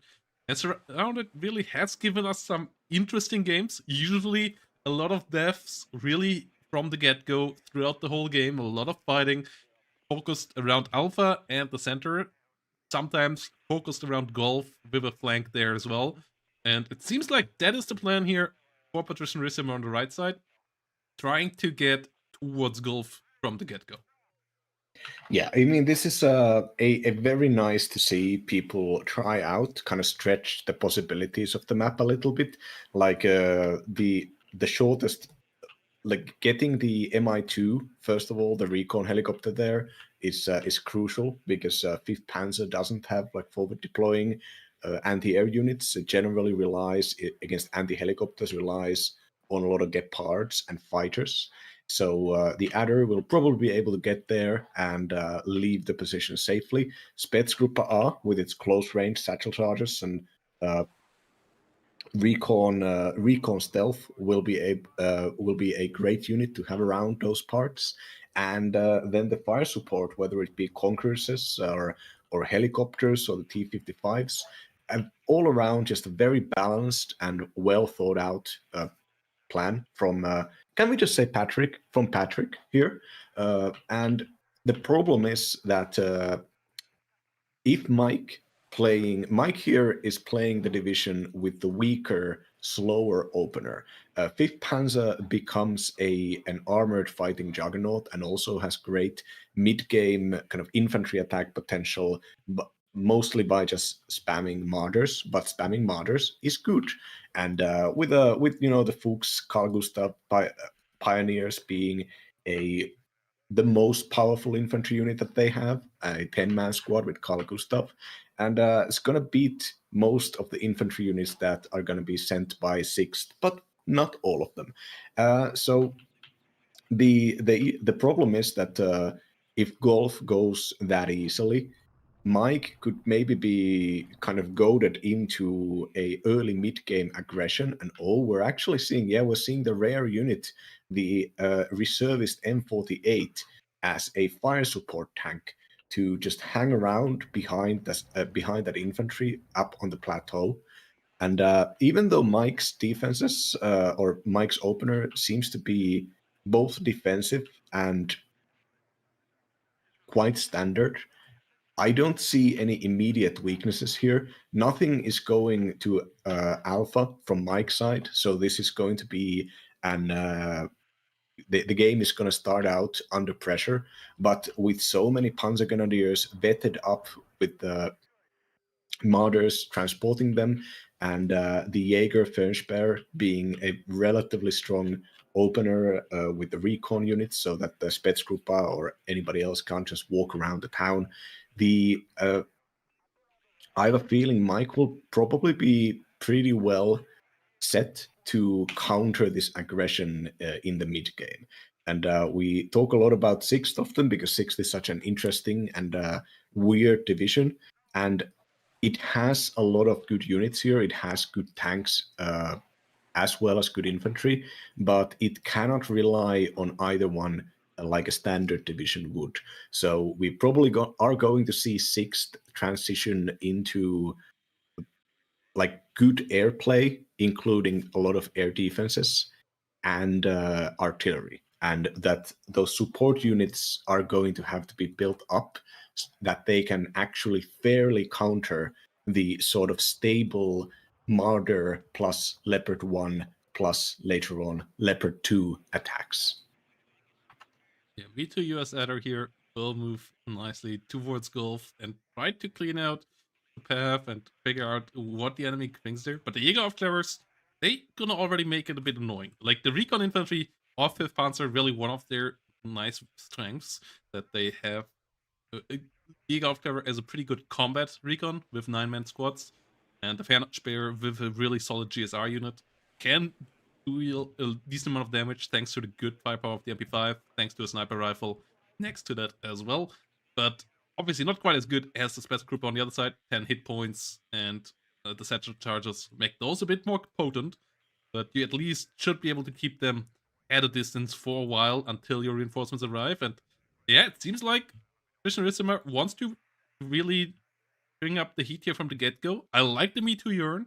That could get the Jäger Aufklärers. That could be uncomfortable, but as you pointed out, a really solid defensive opening from Mike, so I feel like Mike should be able to reflect this push as Partrician Ricimer going for the really surprising golf push. We don't see that all that often. Alpha is the point that looks easier and usually is easier to attack, but golf flank here, really interesting opener. I'm quite interested to see how this one plays out. And the more I see it in the tournament play, the more I like Surrounded. Like, I know a lot of people have a lot of hate for this map, and I just don't quite see it.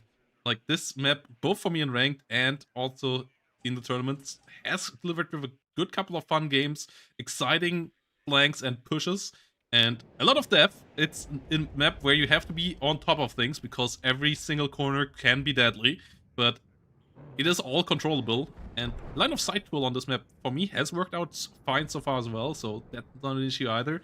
Me Too Urn goes down to the F4F. F4F could take the fight here with the MiG-21 as well. Does shoot down the Adder instead and gets the hell out.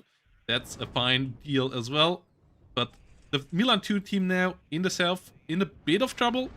So it can maybe find the BRM, can find the BRM. Jäger Aufklärers in a decent spot as well. Iltusführung got the capture and gets out. I like the opener for Mike so far. Yeah, all things considered, Mike's units have been performing very well here. The Spetsgruppe is now fighting with a single sniper rifle against the Jaeger squad, which is opening fire with all of its weapons. So unless the Spetsgruppe starts pushing, it is going to lose this fight now. Conquerors intercepting reinforcements here, put up in a great position, and but even then, Mike is now moving the mechanized forces into basically supporting the Jaeger Aufklärer, wanting to build up some kind of a fighting line here.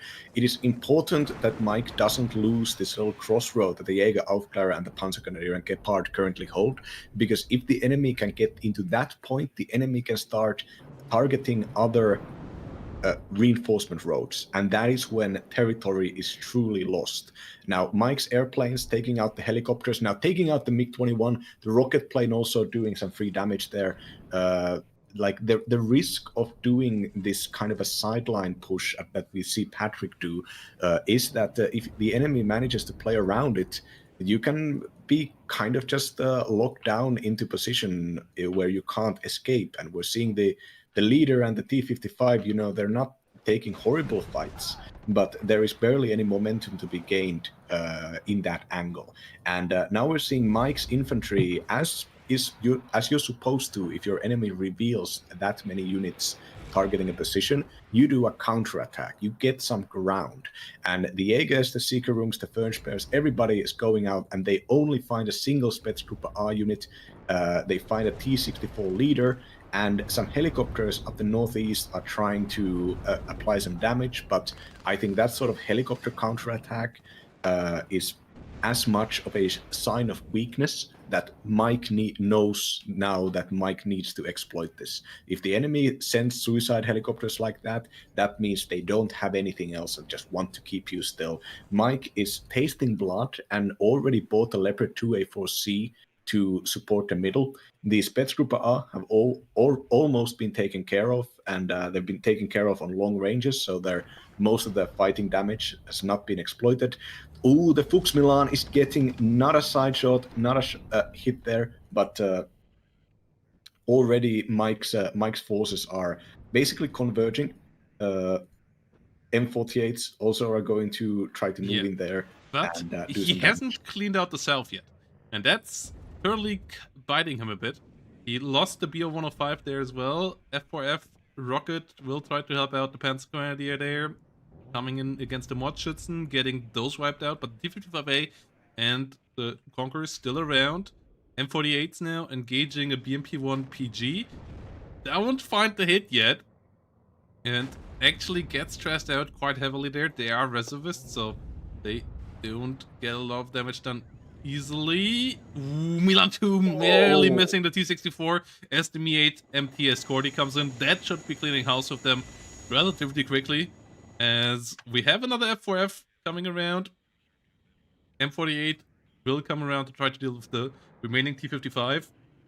T-55s, the Escorti now dueling with the M48s.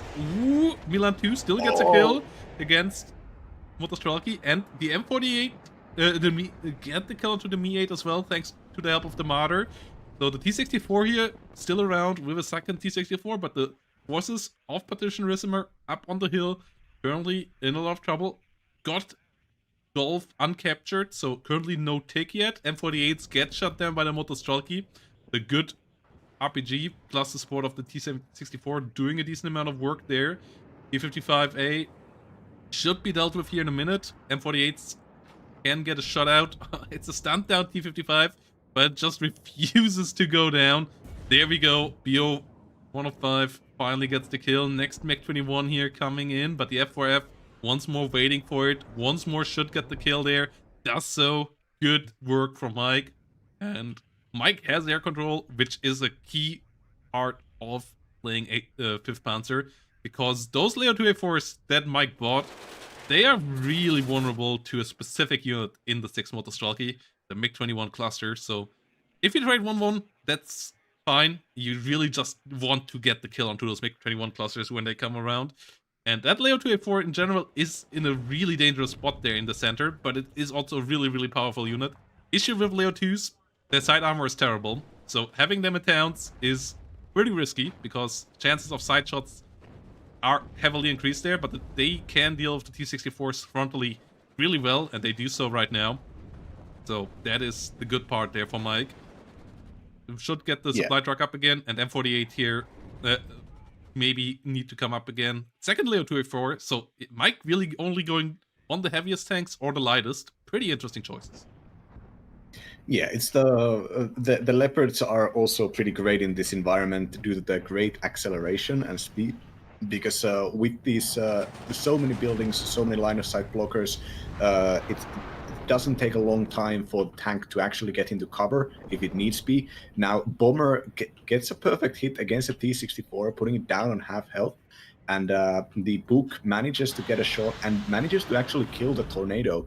But even then, the Book is kind of the only realistic air defense here, and with the reinforcements coming for 6th, it's just more another T-64 with no infantry to hold that front line, and no recon either. The Mike has just an insane tempo advantage of basically being the only player with infantry. And if Patrick wants to move around, Patrick is probably going to reveal himself or tanks before they spot anything, and that's when the leopards can move in and just get a preferential engagement. Now with the two leopards versus one of anything on these ranges, it's probably going to kill it. Yeah, Jägerführer moving south. M109 coming around. Good. Maybe try to get some good hits there towards the book. That would be great. But Partrician Ricimer is getting more tanks onto the hill. Doesn't really have a lot of recon around for them. And Mike could abuse that. But the Leo 2A4s are fine with a defensive position. So that is questionable as Golf actually gets captured by Partrician Ricimer. Jägerführung's trying to come around there, but pushing off the enemy completely from the hill might be something worthwhile attempting here. Leo 2A4s now start moving forward. Sicherung and some Panzergrenadiers giving them some line of sight here. T64 is something that you really want to get rid of, as the Leo 2A4s both pushing in. There are 3 T64s by now, though. There is a Conquerors as well. Ooh, Leo takes some bad hits. The second Leo not on the same target. Oh, the Leo doesn't smoke off. It smokes off too late. First Leo 2A4C down. The line of sights here not working in favor of Mike. Mike not consolidating the shots. Mike not having the recon coming in at the same time. And this is the issue with this map. You need good timing on everything in those engagements, and that wasn't quite around. At the same time, though, is cleaning up the south, will stop the take there, will capture the point, and likely get a pick up on his own. But the T64 and T55 blob now starts to look dangerous, because Mike is overextended there a bit in the middle, doesn't have any ATGM positions around, has a lot of Sicherungs which just can be rolled over because they don't have any AT weapons, and his only AT unit is a single Leo 2A4C, outnumbered 1 to 5 in tank numbers, outnumbered 1 to 3 when it comes to heavier tanks, and that is not a great situation here. So he needs to buy some time, he needs to get some AT weapons online, like the BO105 for that. I like the next Leo 2A4C, but yeah, Mike needs to play it a bit slower now, has to take online, can push further in the south. Sicherungs will advance towards the Conqueror's position. BO105 here rotating around, and yeah, things just need to stabilize a bit more here for Mike, and he can just relax on this +1 for now. Yeah, it's still a long way for Patrick's infantry in creating any kind of an attack, because if Patrick actually commits into an infantry attack, that means that Mike can pull the tanks, their own tanks back to engage those safely, and thus forcing Patrick to send their tanks further in and taking more risks, etc. Now, the F4F getting hunted down by a MiG-21, or MiG-21 not getting any of those hits, but the Buk long-range hit, best AA missile in the game, does actually catch that rocket plane. M109 tried to counter battery, only finds the Ural supply truck. Rajvetka team goes down, Conqueror's team in the south is under attack as well. Geosynth actually gets stunned by the M109 by accident. Sicherungs here trying to get the push onto the Conqueror's team in the forest. Conqueror's team just trying to get the hell out of dodge, but is running slower, and no unit here really helping them out right now. Well, Panzergrenadiers and M48s trying to rotate around the flank. Martyrs coming around. Oh no, but here comes the devil. Here comes the MiG-21, and the AA setup of Mike pretty bad at this point. His Gepard in the south, and the MiG-21 gets the kill and it gets out. The kill already annoying. That it gets out is disastrous, because that means it can come around for another Leo 2A4, and with that just double its value, and it will be really tough to intercept it on the way in for 5th Panzer. Like, that's one of the issues of 5th Panzer. It can kill planes usually with Roland 3s, with its F4Fs, but it usually can't intercept them in time, because it doesn't quite have the range to do so. And so this first kill here of the MiG-21 cluster and its survival are a really bad news for Mike, and Mike maybe should consider trying to go a bit into the lower tank range. Gets the Buk with the counter battery artillery, so value is generated here still for our player in blue, but is starting to really have an issue with the enemy tank setup here. Ooh, Martyr and M48 getting a sandwich on the T55. That is interesting. Gets the kill there. Geosynths on the other side. Counter firing the Sicherungs. Can Mike hold the line here?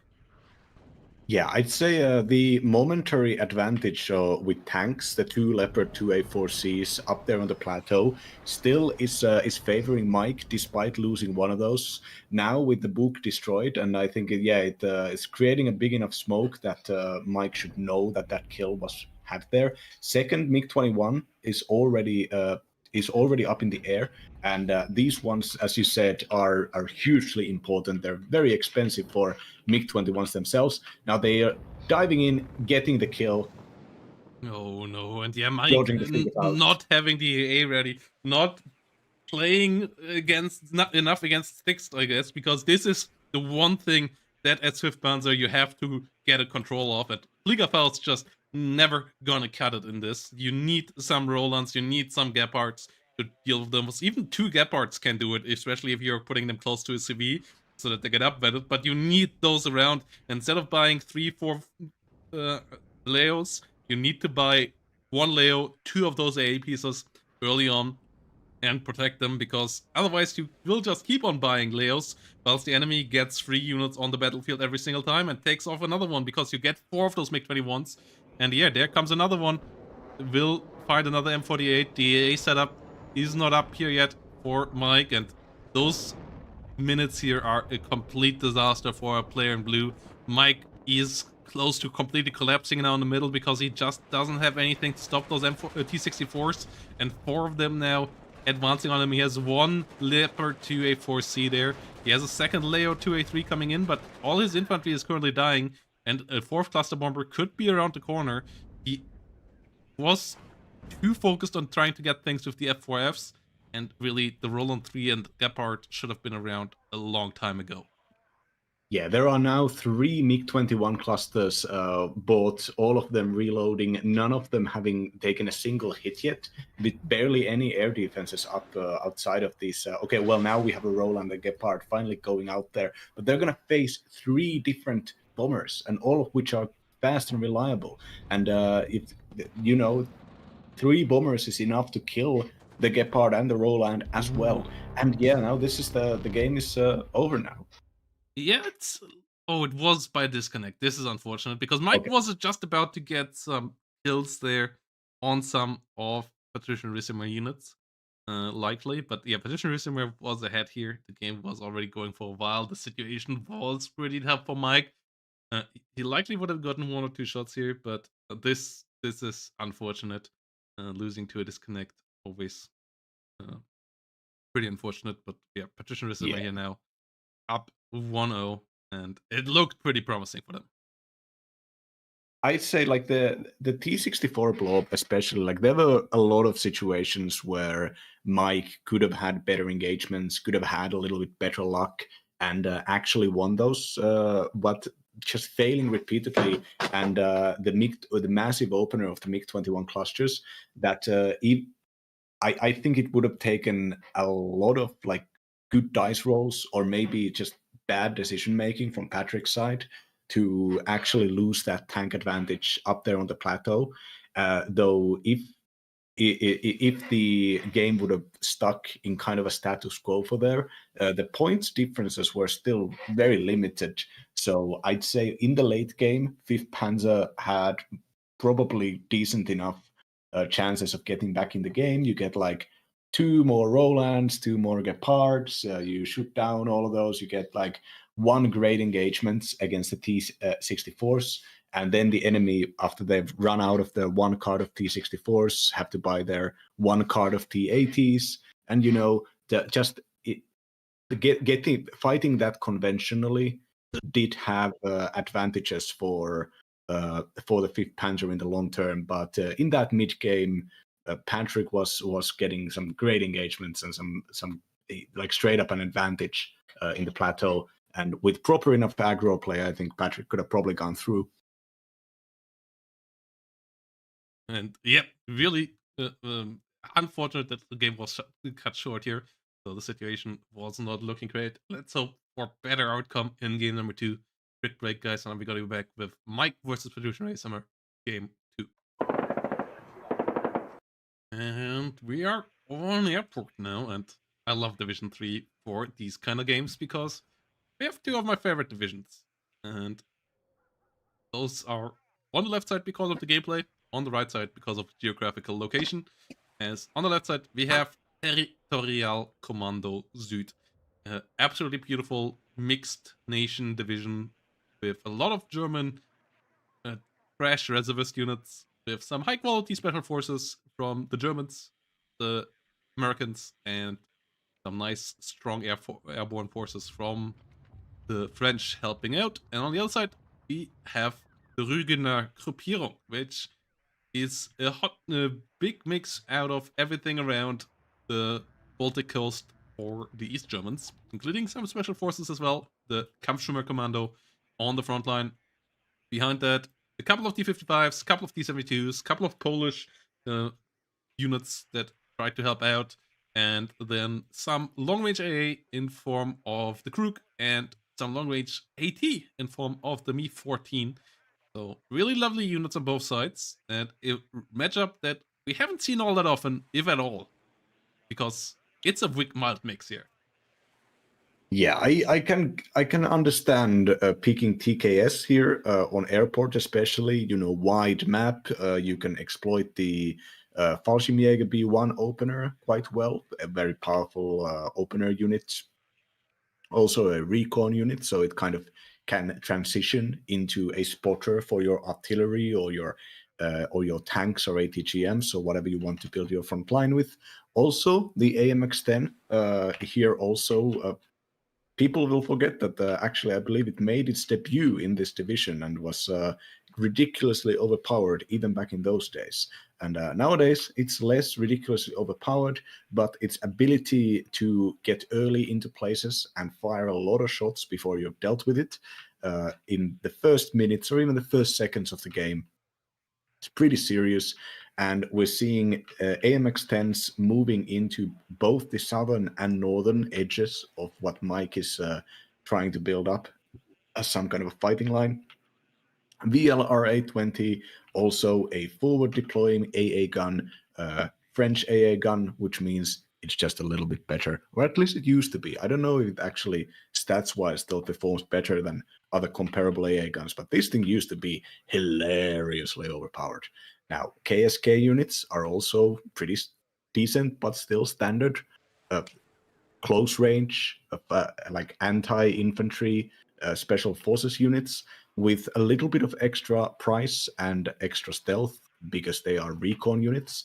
And but what really kind of wonders me here is if you look at the Rügener opener, there is so many defensive and support units. There are Fastas to face down the obvious immediate air spam that we're seeing with the freedom fighters moving up. Not the freedom fighters, the starfighters. We're seeing a bunch of Conquerors missiles. Oh, the Fastas are actually firing from the move. They have full motion accuracy. I've never noticed that. So the Fasta is like the East Pack LML, basically. East German LML. Yeah. It is a pretty mean unit, but it's actually surprisingly solid. Its anti-helicopter range and its anti-aircraft range are not great. That is what really holds them back. As trying to get a shut off against the F-104 is not easy, but if you do, chances are you actually will get a hit of it immediately with them. KSK going down in transport though, that is pretty annoying. We have a PT-76 moving around here as well, but the Gazelle Cannon can deal with those as well. So the opening units here for Mike starting to get some decent damage done. Faster, not quite getting a Super Puma before the Airmobile do get out. And those guys in the new uniforms look absolutely mental as well. Those are some nice aesthetics. And the Panzerjägers are in danger. And they go down there. Airmobile finding the damage. And yeah, this is a great opener for the TKS. A couple of kills here from Partrician Ricimer gets into the town in the north and will cut the reinforcements towards Zulu. But outside of that, this is not a great opener so far. The KSK in the middle, that has some potential for actually getting places. But the MX-10 in the south at the same time also is pretty annoying. T-55A is pushing in towards it, so Mike has to micro there in a second. as that otherwise could become quite deadly. But so far, the MX-10's doing a good job opening up fire now against the D55, getting a good first hit. Now the D55 is getting range, so this is the moment where you need to stop. Oh, smoke comes out a bit late, but just in time.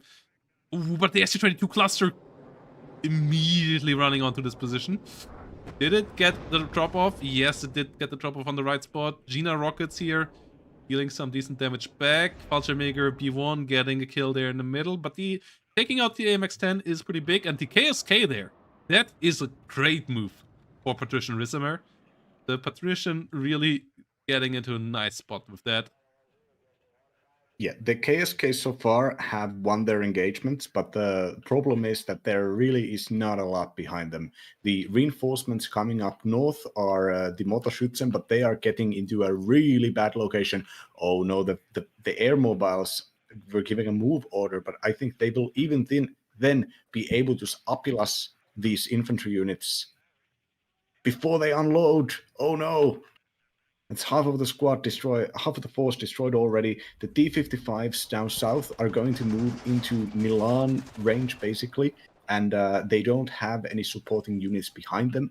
Krug is getting bought, as well as some Marine Pioneers, but they're going to take the sweet time getting into Foxtrot.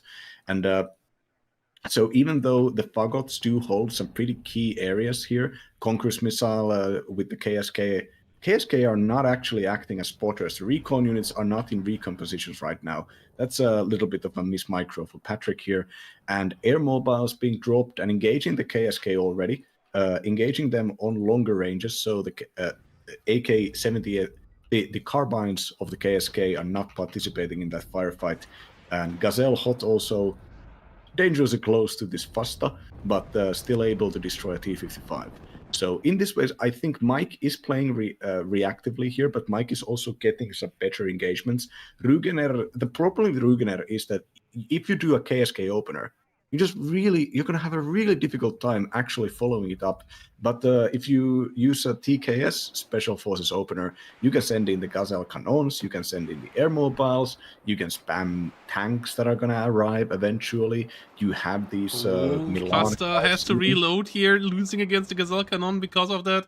Super Puma here dropping hot on the T-55A. It's a 2 veterans here T-55A those, and that means the air mobiles will go down on transport, because that 50 cal is not taking any prisoners.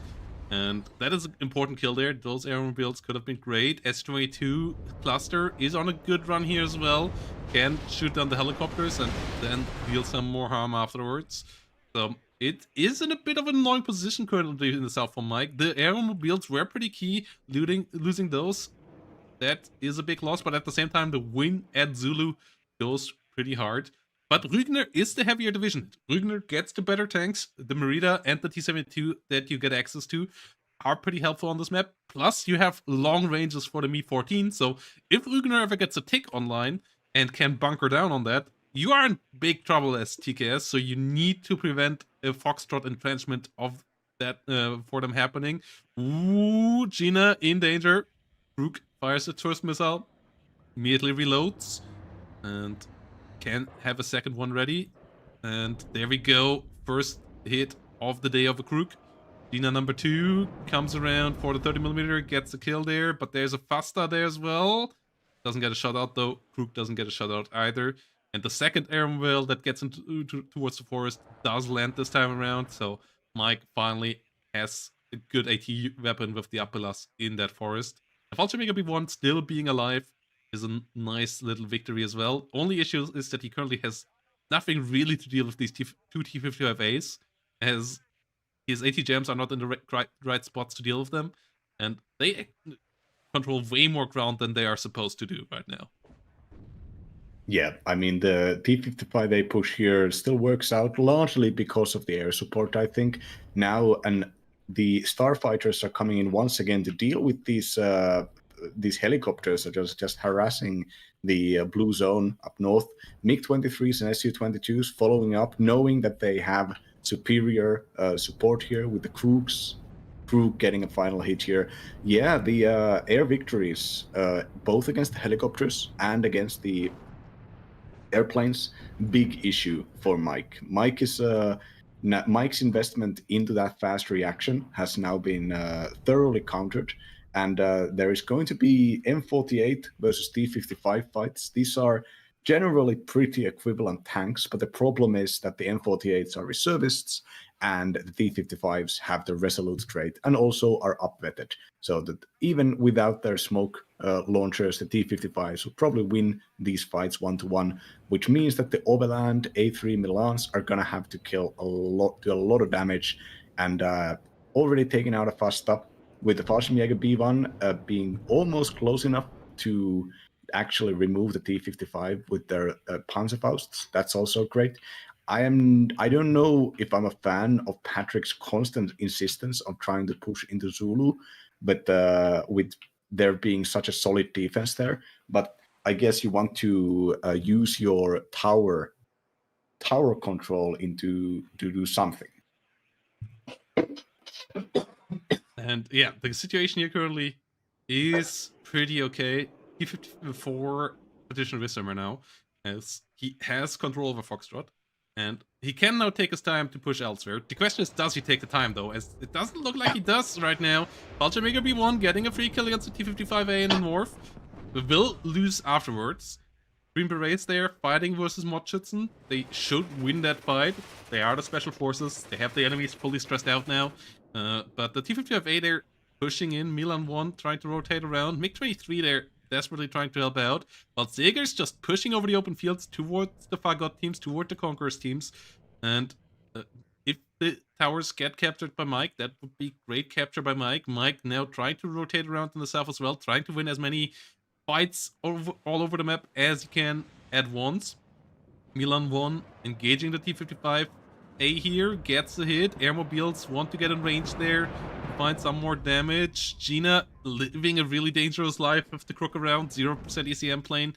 Really doesn't want to get into the range of that, but so far it's working out.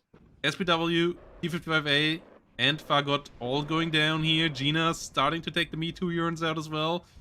Fasta might go down here as well. Does survive for now. F104 does finish the job. So situation here under control in north again for Mike. And the push towards the towers is big as well. Question is he overstepping his welcome in the south? Milan 2 there has a line of sight against T55.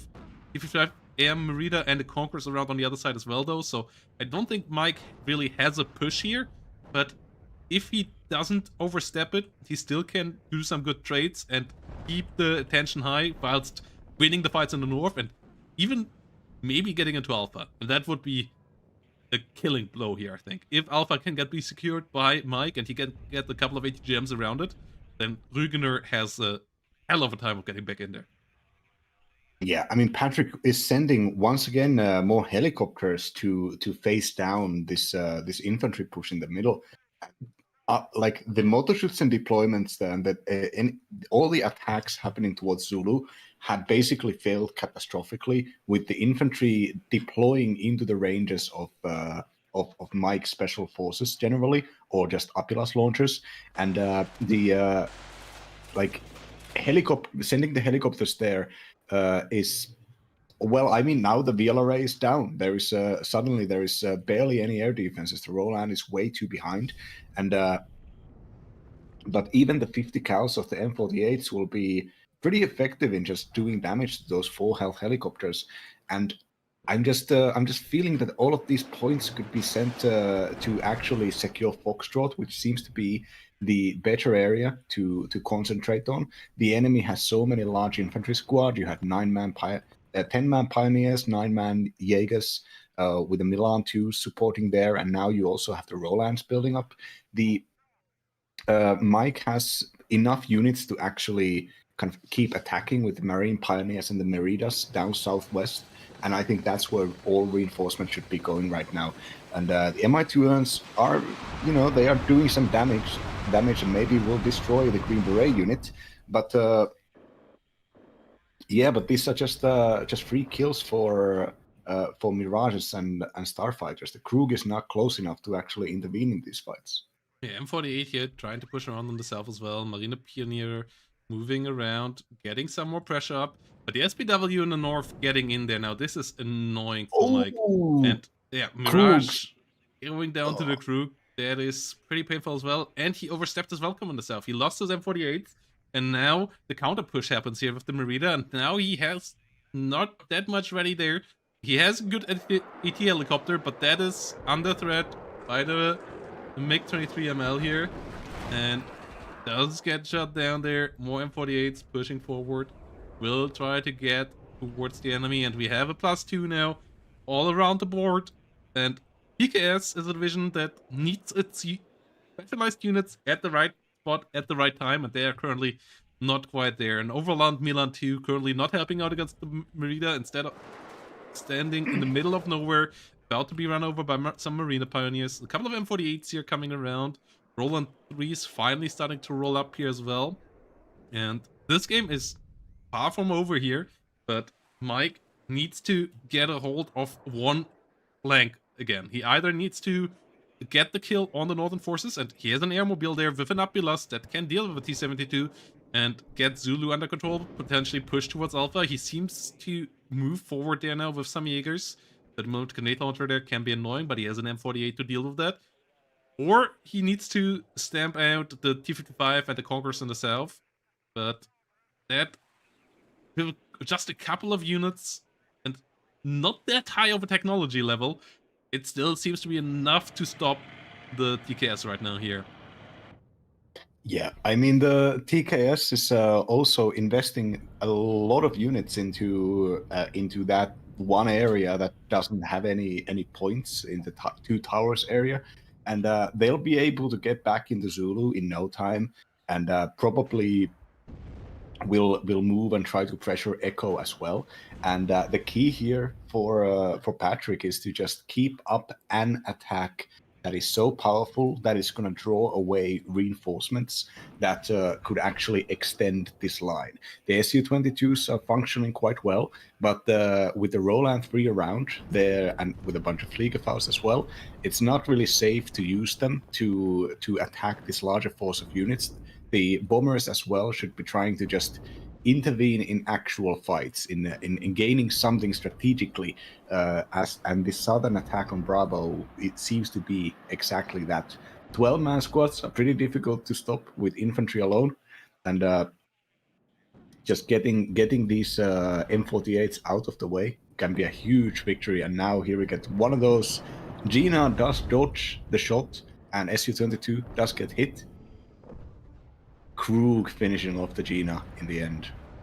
Yeah, M48's here fighting the duel against the Merida. That's not great. And the Krug getting the kill against the Gina, pretty annoying. This T-55 AM being able to beat any little tank that Mike has can bring around, and forcing Mike to deal with it with some AT weapons that are a bit clunky.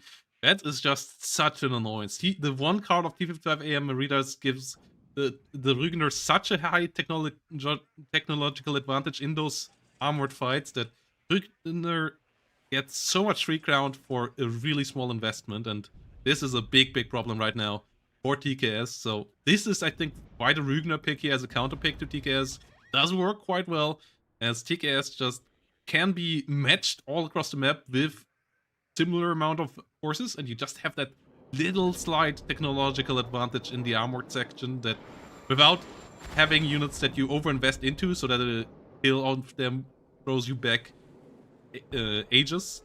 So yeah, those T-55s are replaceable when it comes to the points, and they just can buy so much ground, and the +3 right now is massive for Partrician Ricimer. Yeah. That Roland managed to shoot down the cluster plane, which is a big deal, and immediately 3 more tanks get bought as the cluster plane goes down.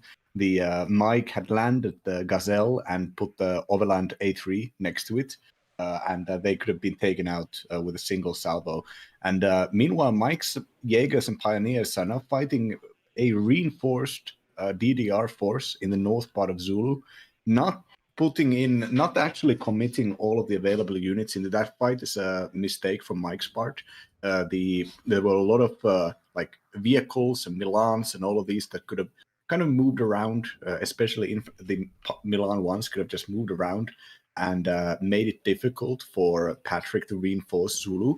But with the holding stance, with the ATGMs just staying back, now the Motorschützen and the SPWs are now finally attacking and trying to secure the whole of the zone.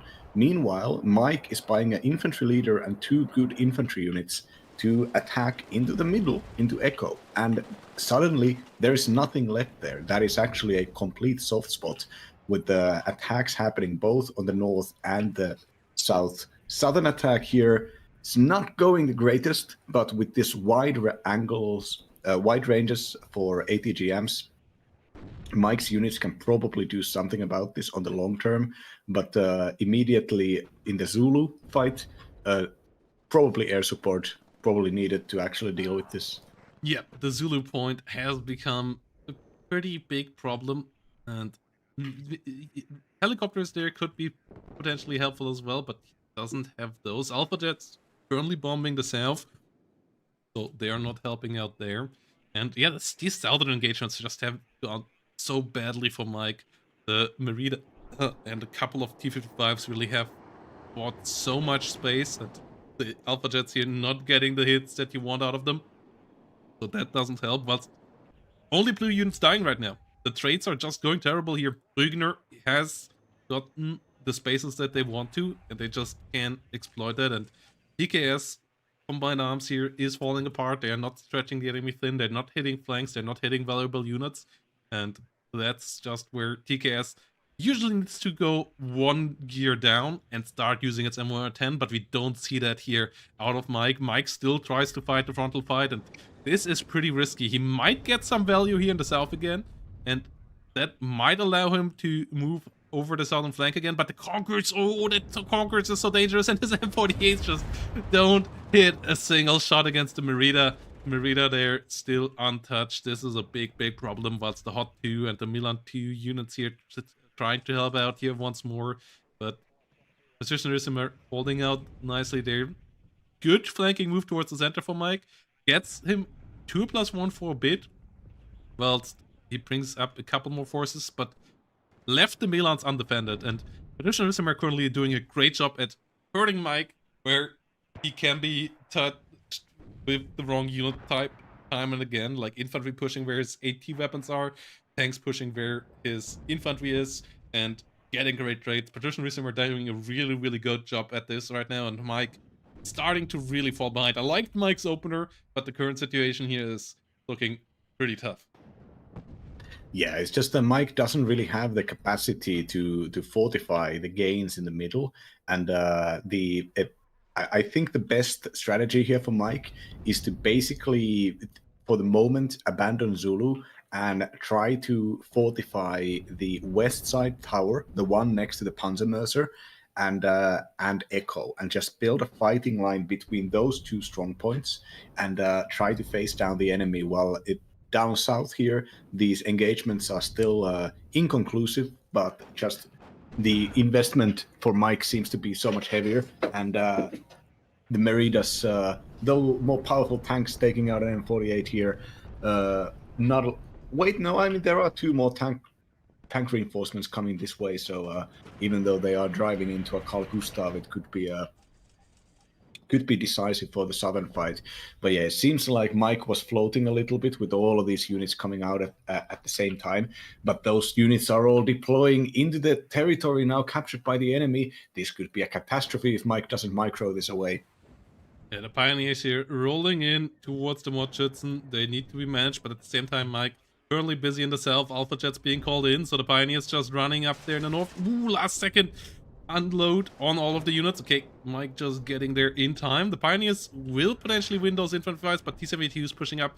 SPW-70s by now a pretty good unit as well, and the trades are just really rough right now. Finally gets one of the Meridas killed, but lost all his M48s once more in the south, and yeah, just doesn't have any side shot potential at the moment. Doesn't have the quick maneuverability that you want to have with TKS, where you can get that sneaky little hit on the enemy time and again, and instead really good developing all over the front here from Partrician Ricimer. Finally a couple of good kills here, finally a couple of ATGMs hitting their targets, and generating some value here for Mike. Gaining a bit of breathing room, gets the T-72 in the north, gets a couple of SPWs in the center, so will keep the tick away from now, as he kills a couple of infantry units in transport. The SPW 70s dying in droves, so finally some value again, but he is on the back foot right now. I would love to see the MR10 coming around here soon, because with 17 minutes on the line, I still think you have 5, 6, 7 minutes to get a couple of good artillery hits and then start pushing Zulu again. But I feel like without artillery, it's going to be really, really tough to get those trades. Carl Gustav in the south finds another T-55A. That nice little left behind Pioneer, generating some value, but only a single kill there. It won't get the massive ones. It won't get a double kill here against T-55s or anything like that. But still a good trade nonetheless. And yeah, he needs Zulu relatively soon. Bravo once more in trouble, but he has ATGMs there. And if he can force Partrician to Ricimer to invest more towards Zulu and can keep units from arriving south, can keep units from arriving around Echo, then there might be a bit of space here, but those Alpha Jets investments against Krooks just seem pretty futile, and another one here bites the dust. MR10, I'm pretty certain, would have been the better investments here instead of those jets. Yeah, I think largely Mike's aggro mindset kind of worked against him, because there was a lot of floating, clearly, a lot of points that just were not spent when it was optimal to do that. And there are a lot of positions that could have been occupied by cheap Milan cars that could have been strategically important. A lot of ATGMs that just were not there when the SPWs moved up and did a lot of free damage. A lot of infantry units where infantry fights where just one extra unit out there could have stopped the enemy gaining any ground. And now with 16 minutes left and under 500 point lead, it's not impossible for Mike, but as you said, the trading has been pretty bad, and with artillery up already. There is currently a bit of an opener of what's going to suffer. There is a good reinforcement wave there from Partrician Ricimer, but Partrician Ricimer currently overstepping his welcome, currently losing all the infantry in the south, losing a good couple of hit points on his T-55s, but there's not enough there to follow it up, and he still has 2 good conquers there. Echo also being currently captured, the Pioneer Carl Gustav trying to get into a good spot to maybe change that, but without the MR10, the situation here is pretty dire. There, the Krug, as pointed out in the chat, is at Vet 3 by now. It started at Vet 1. It got 2 levels of veterancy by just murdering little Alpha Jets and Mirages, and that means that by now the Krug also has 45% accuracy, so the chances of it hitting are actually pretty decent, especially if you get closer, and especially if you have a 0% ECM plane. And yeah, the Alpha Jet gets another bomb drop here, but won't hit anything, and its chances of surviving here are pretty slim. There we go, big fireball, as the Alpha Jet drops down once more. And instead, we see a couple more Panzermörser coming up now, but it's just not enough pushing buzzer. I have a question for you. So the Krug does 13 damage per hit, and so if the Krug hits an 8 health plane, does it get experience for the 8 damage or the 13 damage? I actually have no idea. I think it gets it for the 8 based on the unit value. I think it's percentage-wise on how much HP bar it takes away, but I'm not sure. It could maybe even get overstack, basically, its XP gain, but I have no idea. That's something for the nerds out there who dive into the code. So yeah, if any one of you does it, please let us know. That would be really interesting to know. Because I have seen like an Opulus or Panzerfaust 3 unit fire at the veterancy 1 at a 1 health expensive tank, doing a side shot and gaining a level up from that 1 damage done by the 15 penetration into like a Leopard 2 or something.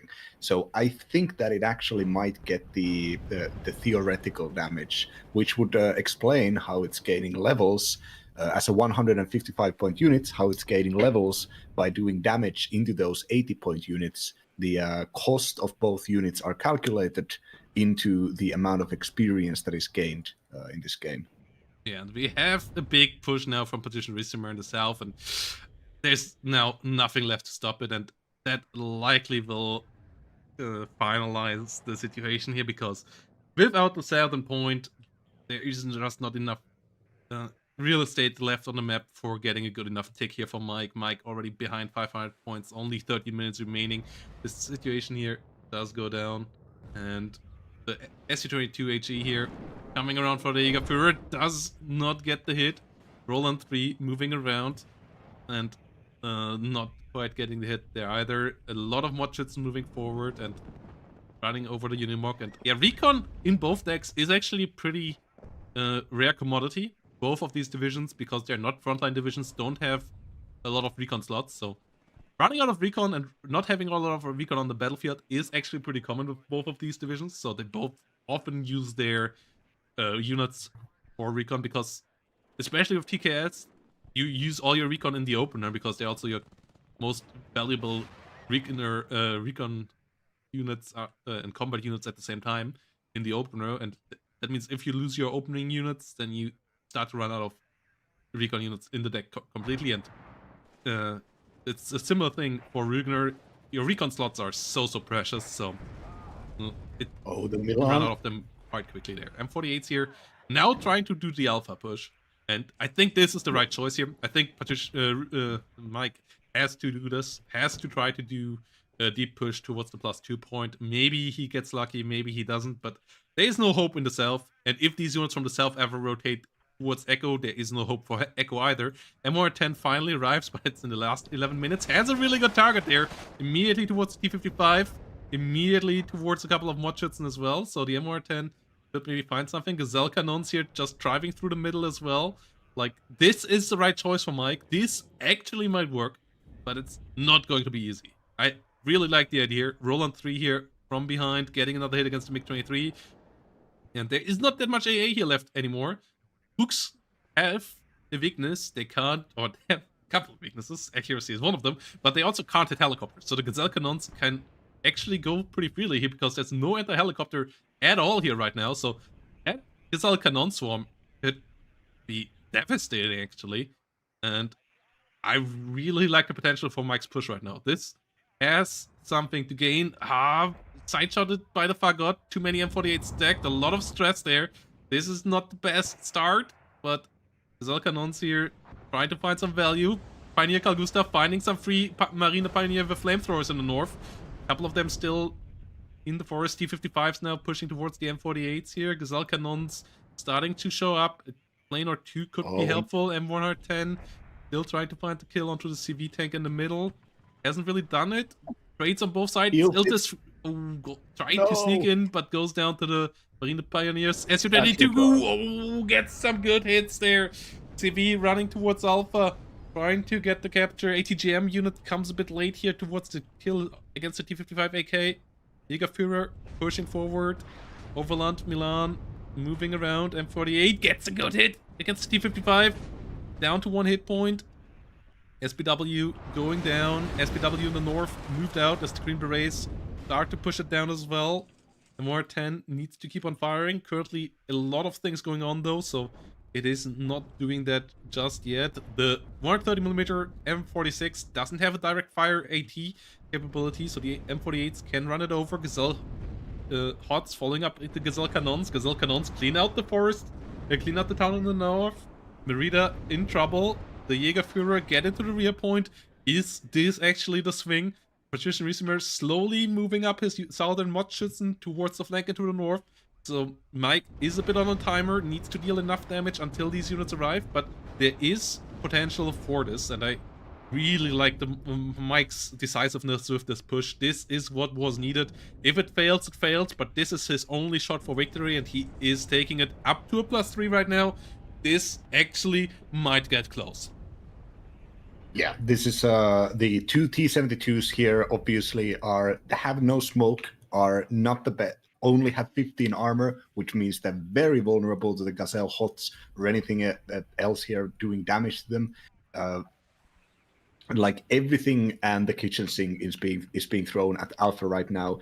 But with this, with ATGMs now firing, getting 1 hit, not getting a second one, but managing to push them back. +3 so far. There's basically there is pushing capacity at Echo, but it's so minimal that I don't think Patrick is actually going to take that chance. The Roland manages to get a hit on the cluster plane, basically probably preventing it from coming back when it is needed, which is in like 3 minutes stat.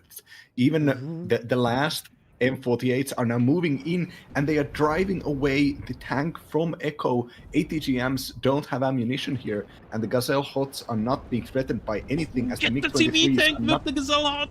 Really, really big. Finally, Strela 2M teams coming up. They are up at maximum veterancy. The Gazelle Cannons are mostly out of ammo, and they should retreat, and the CV gets into the zone. More ATGM units here are needed. They are on the way. A lot of VLRAs, a good amount of supply trucks here coming up as well. More Milan 1 teams as well. Meanwhile, the Modschützen rotate towards Echo. Echo fully captured. That's a +2.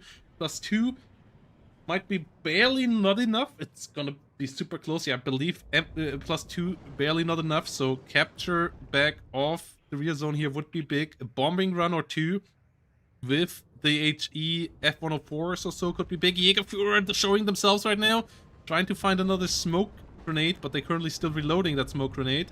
And the Gazelle Hots dying to the Strelas. The Strelas finally showing up in force. And there is still a T-72. You need your airplanes or your ATGMs right now to do the job here. Both of which are currently not around. But the VLRAs are closing in. So the M48s, they should preserve themselves. They're not doing that right now. SU-22 coming around with the bombers. And that is a nice kill. And MiG-23 having to fly back. Good hit there against the SU-22 once more. That means this one won't come back either. 6 MiG-22, MR-10 getting some shots towards the enemy CV, but the loss of the Jäger CV means a new one needs to move in there. We have a Jägerführungs moving around right now. We need another CV unit potentially coming around here. I like the MR-10 trying to get the snipe onto the enemy CV, but Partrician Ricimer going out of the zone now, not wasting his CV there, knowing that he doesn't have to keep it in the zone itself. Showing it himself there a bit with the UATS movement. I would have moved it further to the rear, but good movement nonetheless here. And also is about to move towards Echo. It's looking once more a bit grim here for Mike, as the time just doesn't play up with him. He did get back into the trades here. The KD, I think, will be surprisingly close once more here. The last couple of minutes went pretty well. The Gazelles now all going down to the Strelas. Drag it down a bit again, but they have done their job. The helicopters really did deal with a lot of those few armored units that you get as Rügener, and situation here is a bit closer again, but now the push comes, and Alpha was never fully locked down. No ATGMs made it into the buildings, and that's kind of what you need to really get it on lockdown against a division that doesn't have any smokes on their tanks. But that never happened, and this way, now Partrician Ricimer can push back through it, and now the time also starts to run out for actually getting the take back in time here. Yeah, the Strelas, I think it was the Strelas. The Gazelles got so much, and there was basically nothing left there. There was a huge opener that Patrick had set up there, and but as the Strelas unloaded and started getting those hits, Mike did not react to this in time and did not save those Gazelles to and really Mike actually fight for another day. could still do it with the Alpha point take if he would have held on to Echo, but he lost the CV in Echo, and he is losing now to the forces moving up from the south. There's also Marine Pioneers really close. Yeah, Jägerführer now getting overwhelmed. There's not enough fire support there. All the tanks of Partrician Ricimer have started to really suffer. The VLRA Milans here getting another T-72, but by now they start to get overwhelmed here as well. And the Fallschirmjäger B1 trying their best, but it's just not good enough. 3 minute 54, and the CV here about to go down in the smoke. Aufklär is getting shot up on both sides. Juwat's getting strafed, but not getting killed. Krug might get the Mirage there. Yeah, does get the Mirage. And with Echo lost, with no take right now, with 3 minute 35, this won't work out here. Marine Pioneer pushing towards the Jäger leader, and there we go. GG. Really cool, really fun game between these two here in match number 2. Game number 1 had some promising moves as well, but this one was amazing. Really job well done on both sides. but it is Partrician Ricimer who will move on to the semifinals here out of this quarterfinal. Yeah, Protoss, look at the crew kill count. This is something else. This is something else. Oh no. Yep, this is... It's like every single fight. Like multiple cards of planes. This is Right 11 planes, right? So yeah. 10 or 11 planes. Yeah, this is more than a full... this is more than a full slot of airplanes. Like, you can't even have that many airplanes in your... at a given time up, because you can't have more than 9 up at a single time. So the crew really grinded through more than one whole air wing here. And yeah, this is rough.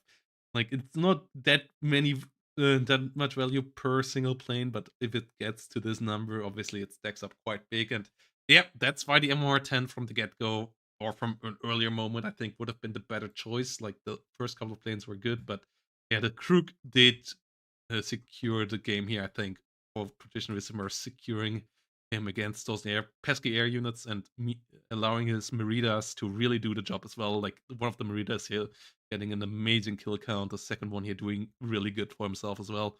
And that did do the job here, getting him over the finish line and getting him into the semifinal. And with that, finishing the cast here as well. So, yep, this one was another fun one. Currently, WARNO has some great games. I love the map pool. I love the variety we see in divisions, and players deliver most of the time as well here. That was another good day. The disconnect, a bit unfortunate, but GGVP to everybody here. And we will see you on Saturday, guys. Grand finals coming up. WARNO Division 1, Season 5, Grand Finals, Mix 90 versus the Babblegun, the Scoof, whatever name you know him by, pro-capitalist, whatever you want to call him. And it's gonna be amazing. It's gonna be a really good show. Looking forward to that, guys. So, hope you all have a good night. See you all around. Any final words from you, Chloride? My final words is that I have now once again started streaming again. I pulled myself up by my neck scruff and got myself into the stream. And as very unsurprisingly, I had a lot to say. So if you're interested in me basically talking 3 hours of politics while playing some WARNO ranked, also my friend at the same time is doing the social ritual of making of pretending to look for a job. You know, we have a nice thing going on there, and I'm gonna stream again tomorrow, tomorrow evening, because I have an afternoon work. So yeah, you can find No, Chloride. tomorrow afternoon, because I don't have the work. Yeah, tomorrow around like afternoon my time also. So you can find him in the link in the chat, guys, if you want to watch more Chloride next to our casts. You absolutely should. It's a lot of fun.